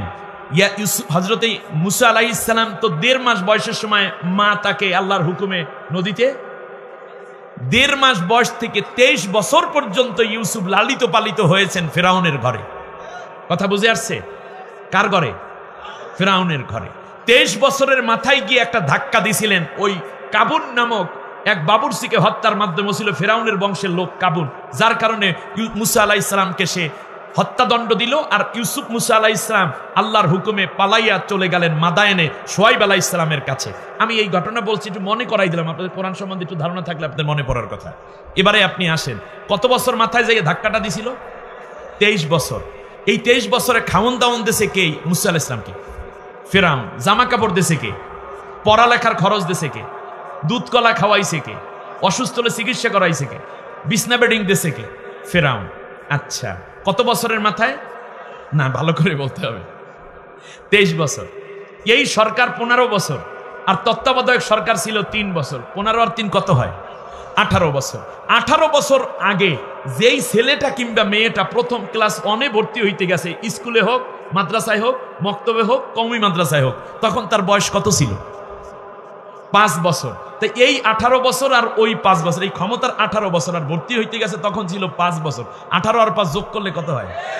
তাই 23 বছরের মাথায় মুসা আলাইহিস সালাম যেমন ফেরাউনকে ধাক্কা মারছে, ঠিক তেমনি 23 বছরের মাথায় আইসা জেনজি যারা এই যুদ্ধ করলো, বৈষম্য বিরোধী ছাত্র আন্দোলন যারা করলো, এরপর কোটানা মেধা আন্দোলন করলো, যাদেরকে জেনজি বলতেছেন, এদের বয়স কত হবে আনুমানিক? এই 23, 25, 22, 18, 15, এই তো নাকি? আমার তো মনে হয় এরা মুসা আলাইহিস সালামকে যেমন ফেরাউন খাওয়াইছে, এদেরকেও কিন্তু বেতন দেশে, সরকারি কইরা দেশে, ফ্রি বই দেশে, ফ্রি পোশাক পরিচ্ছদ দেশে, সকালবেলা বিস্কুট খাওয়াইছে, এমনকি ল্যাপটপ দেশে ফ্রি, কম্পিউটার দেশে ফ্রি, স্যারদের বেতন বাড়াইয়া দেশে, পোলাপাইনদেরকে উপবৃত্তি দেশে, ওর মা বাবাদেরকেও গম আলু দিয়ে পর্যন্ত লালন পালন করছে, কিন্তু কিলটাও খাইছে এই 23 বছর বয়সের পোলাপাইনের হাতে।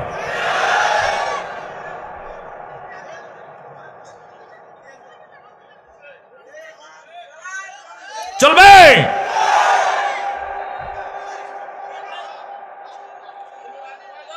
হযরতে ইয়াকুব আলাইহিস সালাম এইদিকে কানতে কানতে পুরো বন্ধ হয়ে গেলেন। একটানা 23টা বছর পর্যন্ত। কত বছর? মতান্তরে 25 বছর। কেউ লিখেছে তার চেয়ে একটু কম হবে। যাই হোক, একটু খেয়াল করে দেখেন, প্রথমবারে ভাইরে আসছে ওই দুর্ভিক্ষ দেখার সময়, মনে আছে কিনা দেখি তো। আপনার এই কথাগুলো মনে আসতেছে আপনাদের? মানে চোখের আড়াল হলে মনের আড়াল হয় কিনা, একটু খবরটা দিয়ে দিচ্ছি আপনাদেরকে শুধু। এবার খেয়াল করুন, হযরতে ইয়াকুব আলাইহিস সালামের ছেলেরা আসলো, মিশর থেকে মালামাল নিয়ে গেল। ততক্ষণে ইউসুফ আলাইহিস সালাম মিশরের প্রেসিডেন্ট। ভাইরা চিনতে পারে নাই। সুতরাং মনে রাখবা, তোমার দলের মধ্যেই ছাত্র শিবিরের পোলাপান নেতৃত্ব দেয়, তোমরা চিনতে পারবা না। এখনো যদি ইসলামের বিরোধিতা করো, মনে রাখবা সব জায়গায় আল্লাহর কোরআনের কর্মীরা, কোরআনের সাথীরা বসে থাকবে, তুমি চিনতে পারবে না। যদি ভালো হও তাহলে কোরআনের সাথী হয়ে যাওয়ার সুযোগ আছে, উল্টা পাল্টা করলে কিন্তু আবার ঠ্যাঙ্গা খাওয়ার সম্ভাবনা আছে। ভাইরা চিনতে পারে নাই, চিনতে পারে নাই। বর্তমান প্রজন্মটা কেমন বুঝতে পারেন আপনারা? আমি সংক্ষেপে বলি, হাসনাত আব্দুল্লাহ, তার বিয়েটা তো আমি পড়াইলাম, আমার ভাতিজিকে বিয়ে করছে 10 মিনে আলিপুরা ইউনিয়নে। এখন আপনি বলেন তো দেখি, হাসনাত আব্দুল্লাহর বিয়ের পরে কপালে চুমু খেতে গেলাম, তখন দেখলাম কপালে সেজদার দাগ। ওরা কি শুধু আন্দোলন করছে?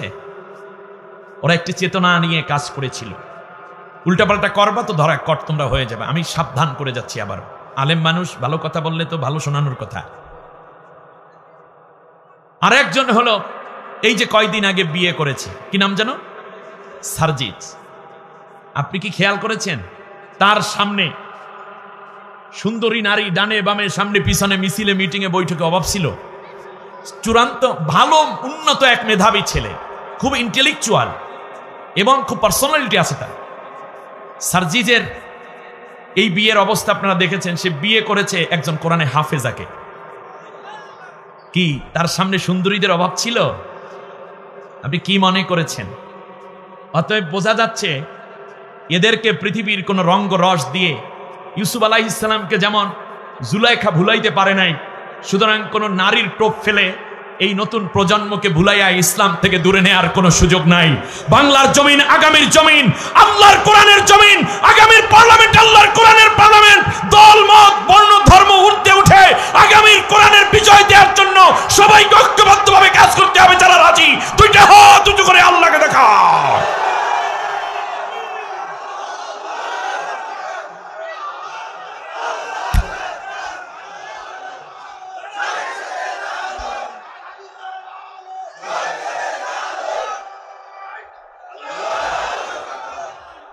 হযরত ইয়াকুব আলাইহিস সালাম 10 ছেলেকে পাঠিয়ে দিয়ে বললেন, এক রুম দিয়া ঢুকবা না, এক দরজা দিয়ে নয়, পৃথক পৃথক গেট দিয়ে তোমরা ঢুকবা। কারণ এতগুলা সন্তান যদি একসাথে ঢোকো, শুনতেছেন আপনারা, তাহলে শত্রুদের নজরে পড়ে যেতে পারো।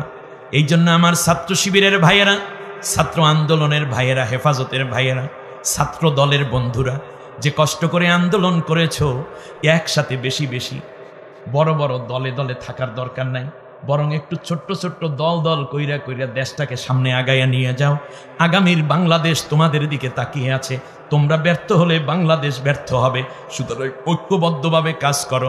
আর যারা একামতে দ্বীনের কাজ করেন তারাও খুব বেশি সোয়িং প্রোগ্রাম কইরেন না, গুচ্ছ গুচ্ছ ছোট ছোট দলে দলে ভাগ ভাগ হয়ে আরো বেশি কাজ করেন। তার কারণ বাংলাদেশের উপরে শকুনদের কুনজর কিন্তু এখনো কাটে নাই।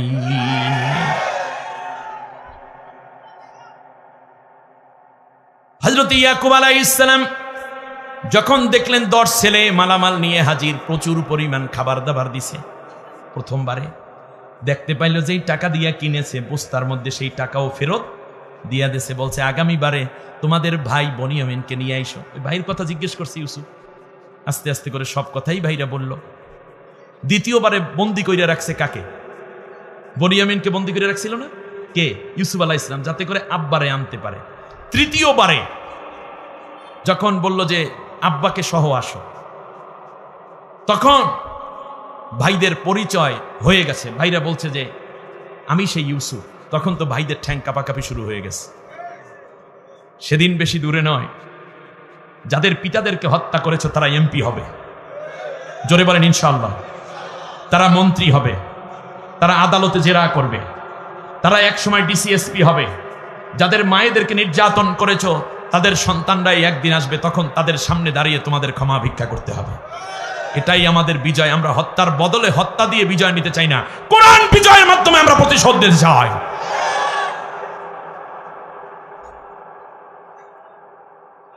সকালবেলা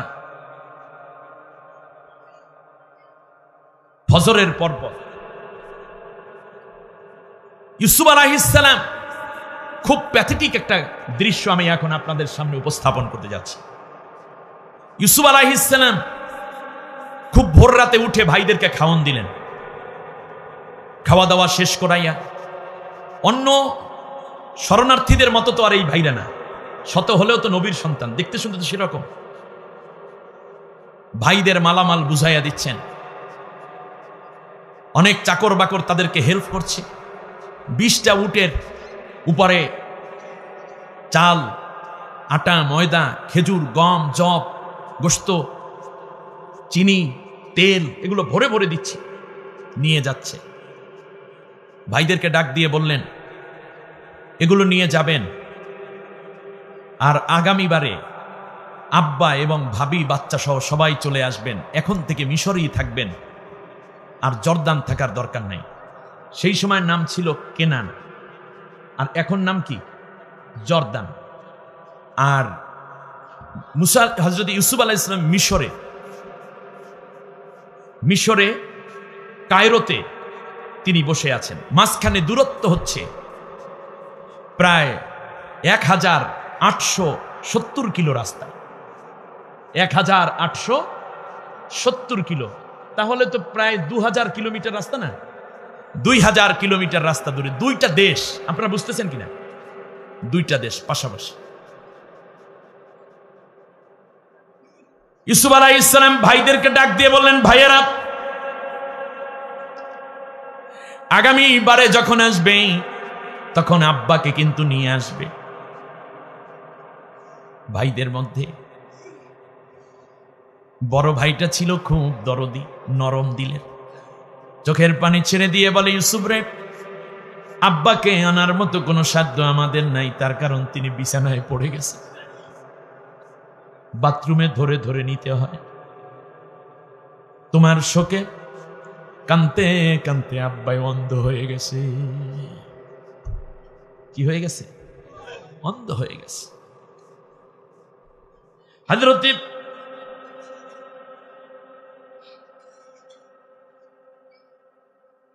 ইয়াকুব আলাইহিস সালামের ব্যাপারে যখন এই তথ্য পাইলেন, ইউসুফ আলাইহিস সালামের ঠোঁট দুইটা কাঁপতেছে, বুকটা যেন ভেঙে যায়। আব্বাকে বুঝি দেখতেই পারবো না, আব্বাই আমার শোকে কাঁদতে কাঁদতে শেষ হয়ে গেছে।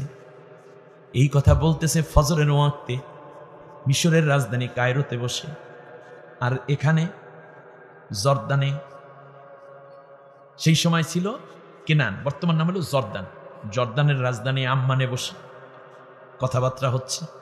ইয়াকুব আলাইহিস সালাম আম্মানে, আর ভাইরা কথা বলতেছে কোথায়?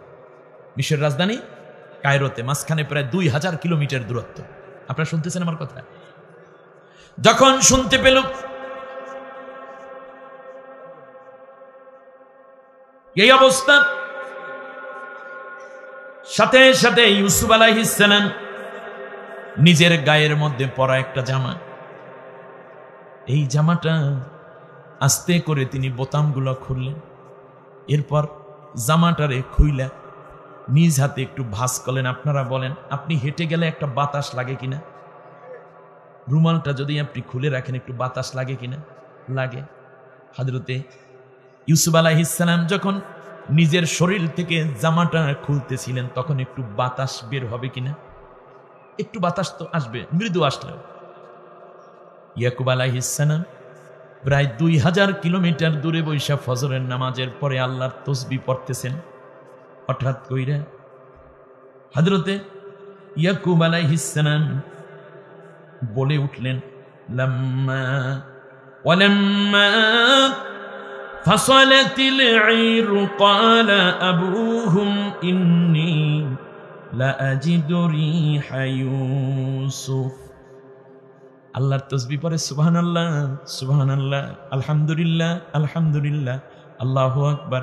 হঠাৎ কইরা জায়নামাজের মধ্যে জিকিরের ফাঁকে বলে উঠল, আমার নাকের মধ্যে আমার ইউসুফের গায়ের ঘ্রাণ পাইছি। সুবহানাল্লাহ, চিন্তা করা যায়? ইন্নী লা আজিদু রিহা ইউসুফা, একেবারে কোরআনের ডাইরেক্ট আয়াত, যে আমি আমার নাকের মধ্যে আমার ইউসুফের ঘ্রাণ পাইতেছি।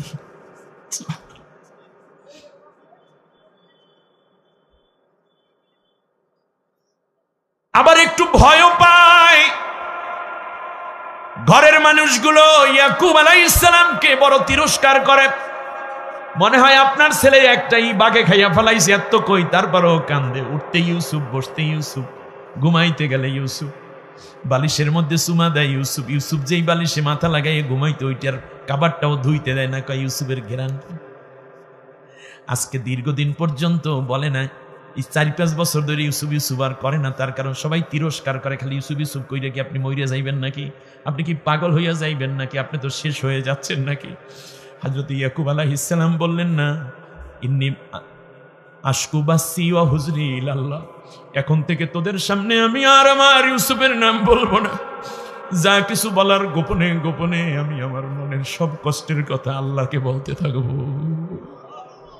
যেহেতু তোরা সহ্যই করতে পারো না। আর কি বলবো? দেখেন আপনারা, গত 15টা বছর আল্লামা সাইদি সাহেবের নাম পর্যন্ত মাহফিলে নেওয়া যেত না, কিন্তু এরপরও সাইদির জন্য দোয়া কি মানুষে বন্ধ করেছে? নিজামী সাহেবের জন্য দোয়া বন্ধ করেছে? কারোর জন্য কি দোয়া কম ছিল? না। আল্লাহ এমন একটা পরিবেশ দিয়েছেন আমাদেরকে, যেখানে মাজলুমদের পক্ষে কথা বলা যায়, দোয়া করা যায়, ঠিক না বলেন?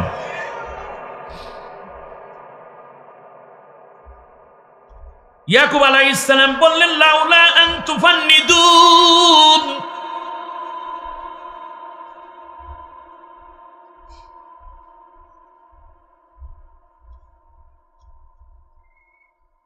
লাউলা আন তুফান্নিদুন, যদিও তোমরা বিশ্বাস করবে না, এমনকি এখন যদি আমি ইউসুফের কথা আরো কিছু বলি তাহলে তোমরা বলবা আমি একেবারেই গোমরা হয়ে গেছি। ক্বালু তাল্লাহি ইন্নাকা লাফি দালালিন কাযীব। আমি যদি এখন ইউসুফের নাম ধরে কিছু কই তোমরা তো বলবা আমি বদ্ধ পাগল হয়ে গেছি, আমার জ্ঞান বুদ্ধি পুরা শেষ। কিন্তু আমার নাকের মধ্যে আমার কলিজার টুকরা ইউসুফের নাকের গায়ের ঘেরান পাই, আমি কেমনে না কইয়া পারি।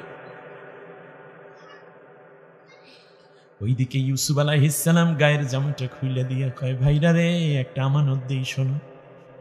ইযহাবু বিকামিসি হাযা, আমার গায়ের এই জামাটা নিয়ে আমার আব্বার কাছে চলে যাও। ফালকুহু আলা ওয়াজহি আবি, এই জামাটা নিয়ে আমার আব্বার চেহারার উপরে রাখবা। ইয়াতি বাসীরা, আমার গায়ের ঘেরান পাইলে, আমার ঘামের ঘেরান পাইলে আমার আব্বার চোখের আলো আবার ফিরে আসবে।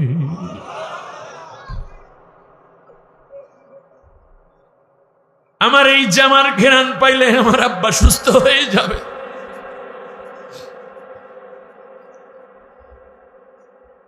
আমার গায়ের ঘেরান পাইলে আমার আব্বার রোগ বালাই সব ভালো হয়ে যাবে। ও দুনিয়ার সন্তানেরা রে, তুমি বিদেশ থেকে আসবে বলে আব্বা 6 মাস পর্যন্ত বিছানায় পড়ে গেছে, মা বিছানায় পড়ে গেছে, দাঁড়াতে পারে না। কিন্তু যখনই খবর পাইল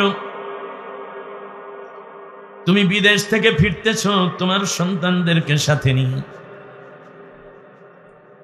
যখন তুমি বিমানে আসছ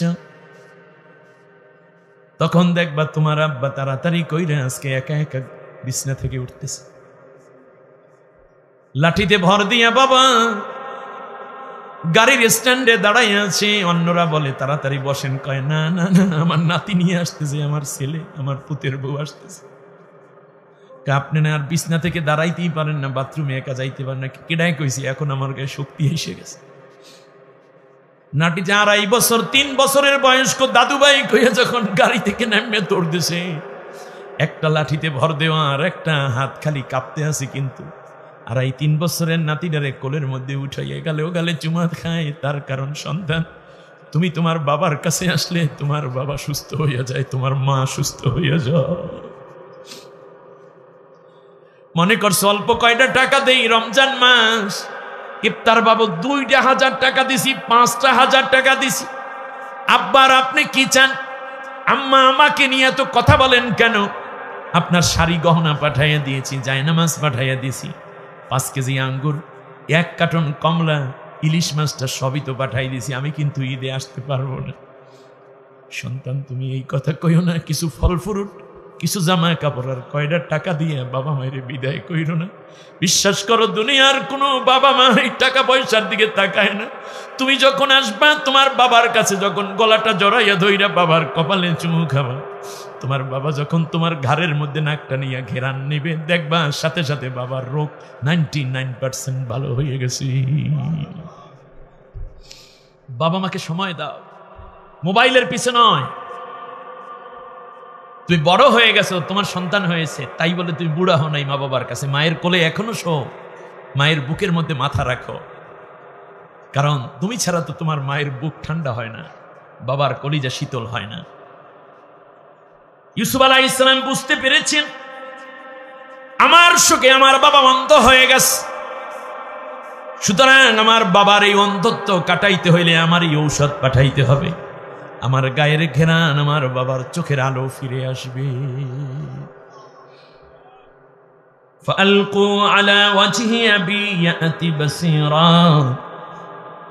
এই জামাটা নিয়ে আমার আব্বার চেহারার উপরে রাখবা। 2000 কিলোমিটার দূর থেকে জামা খুলে বাবাই ঘেরান পায়। বিদেশে বিপাকে যদি কারো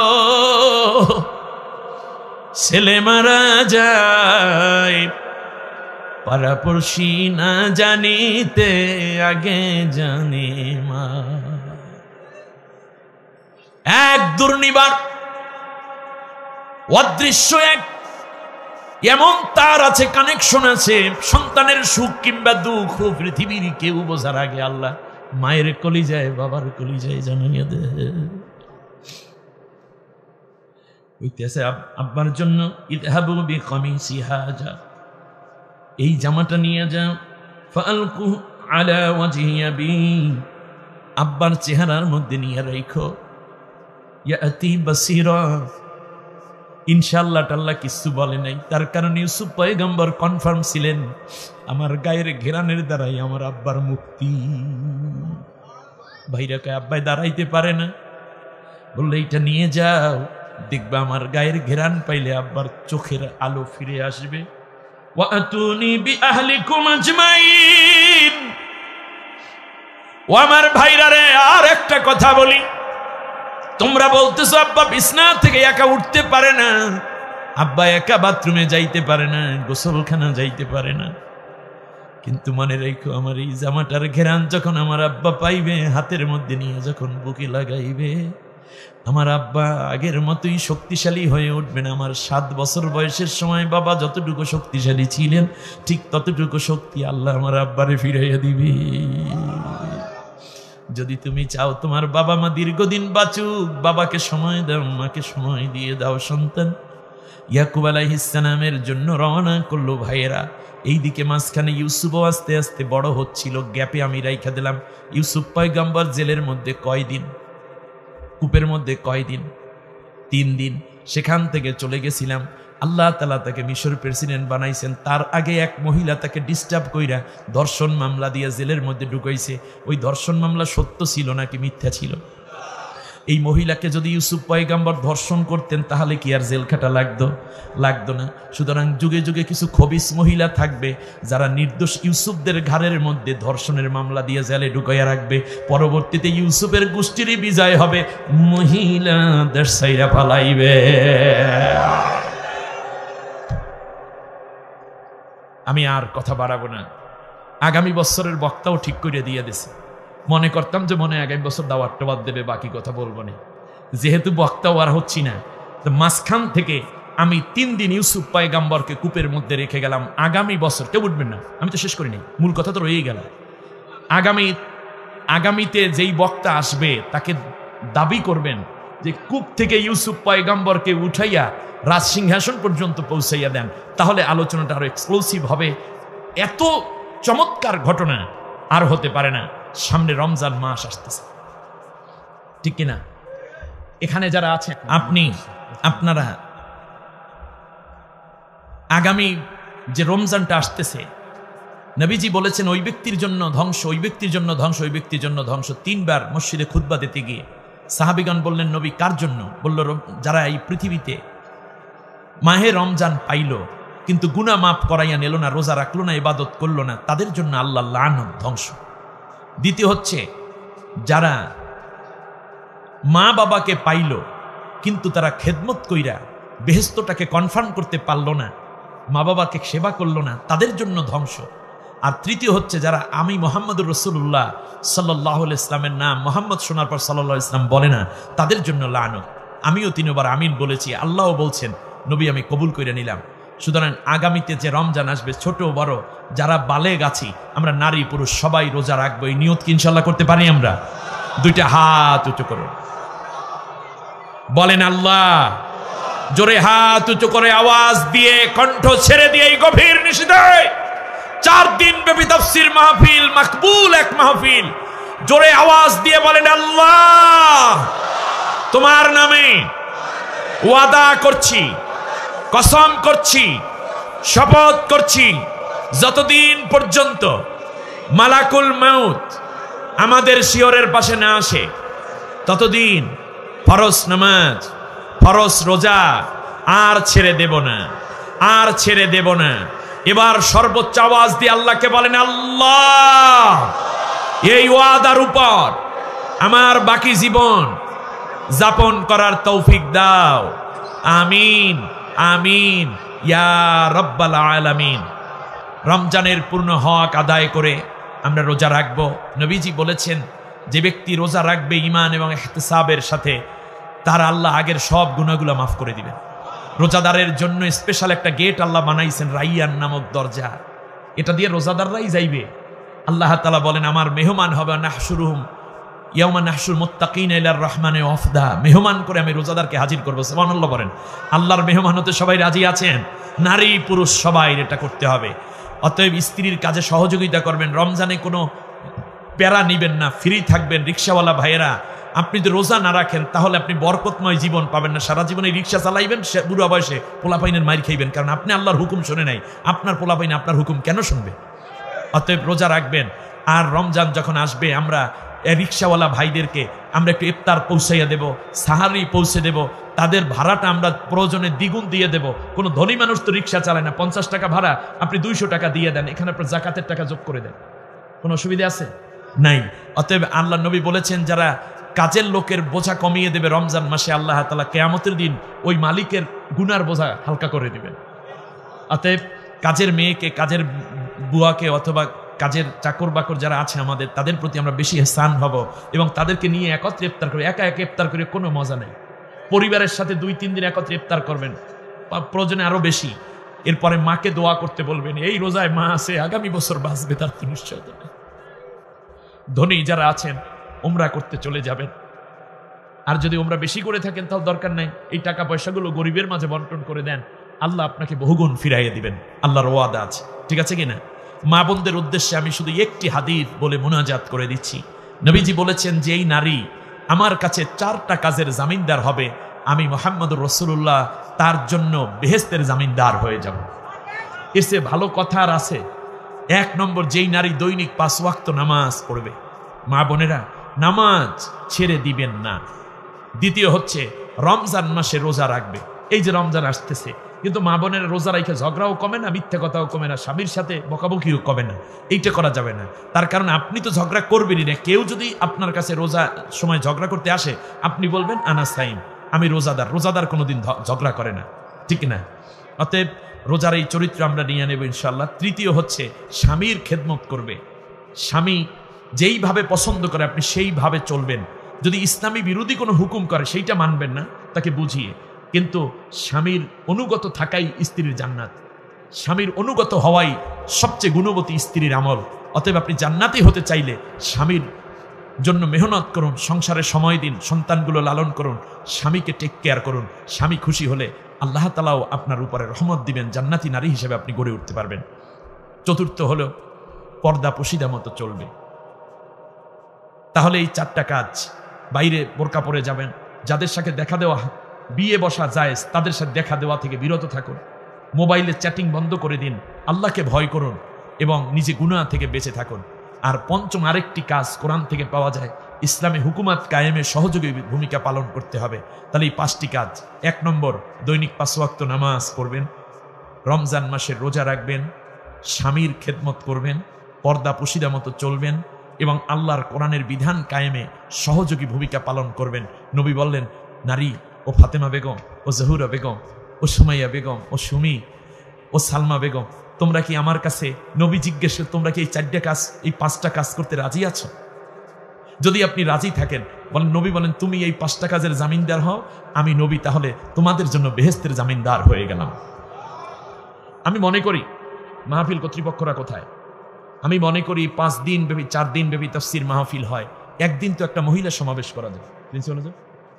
দিনের বেলায় সকাল 10টা থেকে 12টা পর্যন্ত কেবলমাত্র মহিলাদের উদ্দেশ্যে একটি মহিলা সমাবেশ করলে আমার মনে হয় আমাদের মা বোনেরা এমনি তো প্রতিদিন আসবে, কিন্তু তাদের জন্য স্পেশালি একটা বড় রকমের একটা নেয়ামত হতে পারে। এটা আমার একটা পরামর্শ, যদি সম্ভব হয় তাহলে আপনারা এটা করবেন। তার কারণ কেবল নারীদের উদ্দেশ্যেই সেখানে আলোচনা। পুরুষরা যত টাকা হাদিয়া দেয় তার চেয়ে যদি টাকা কমায়, আমার ডেকে পুরোই নিয়ে। তার কারণ আমি জানি আমাদের মা বোনেরা আমাদের ভাইদের চেয়েও দান করতে বেশি আগ্রহী, তাদের অন্তরটা নরম বেশি, ঠিক কিনা বলেন? সুতরাং আমার অভিজ্ঞতা থেকে বলি, আমি তো এই প্রায় 20 বছর ধরে ওয়াজ করছি, আমার অভিজ্ঞতা হলো এই যে পুরুষের চেয়ে নারীরা দান এবং আমলে অনেক এগিয়ে।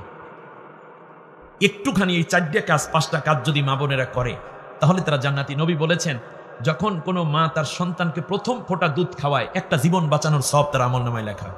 5 বার দুধ পান করাচ্ছে, 5টা জীবন বাঁচানোর সওয়াব তার আমলনামায়। গর্ভধারণ করলো, প্রসব করলো, একটা বাচ্চাকে 2 বছর দুধ খাওয়াইলো। নবীজি বলেন একটা কবুল উমরার সওয়াব, একটা কবুল হজের সওয়াব আল্লাহ তার আমলনামায় দান করে দেন। আপনি কি মনে করেছেন?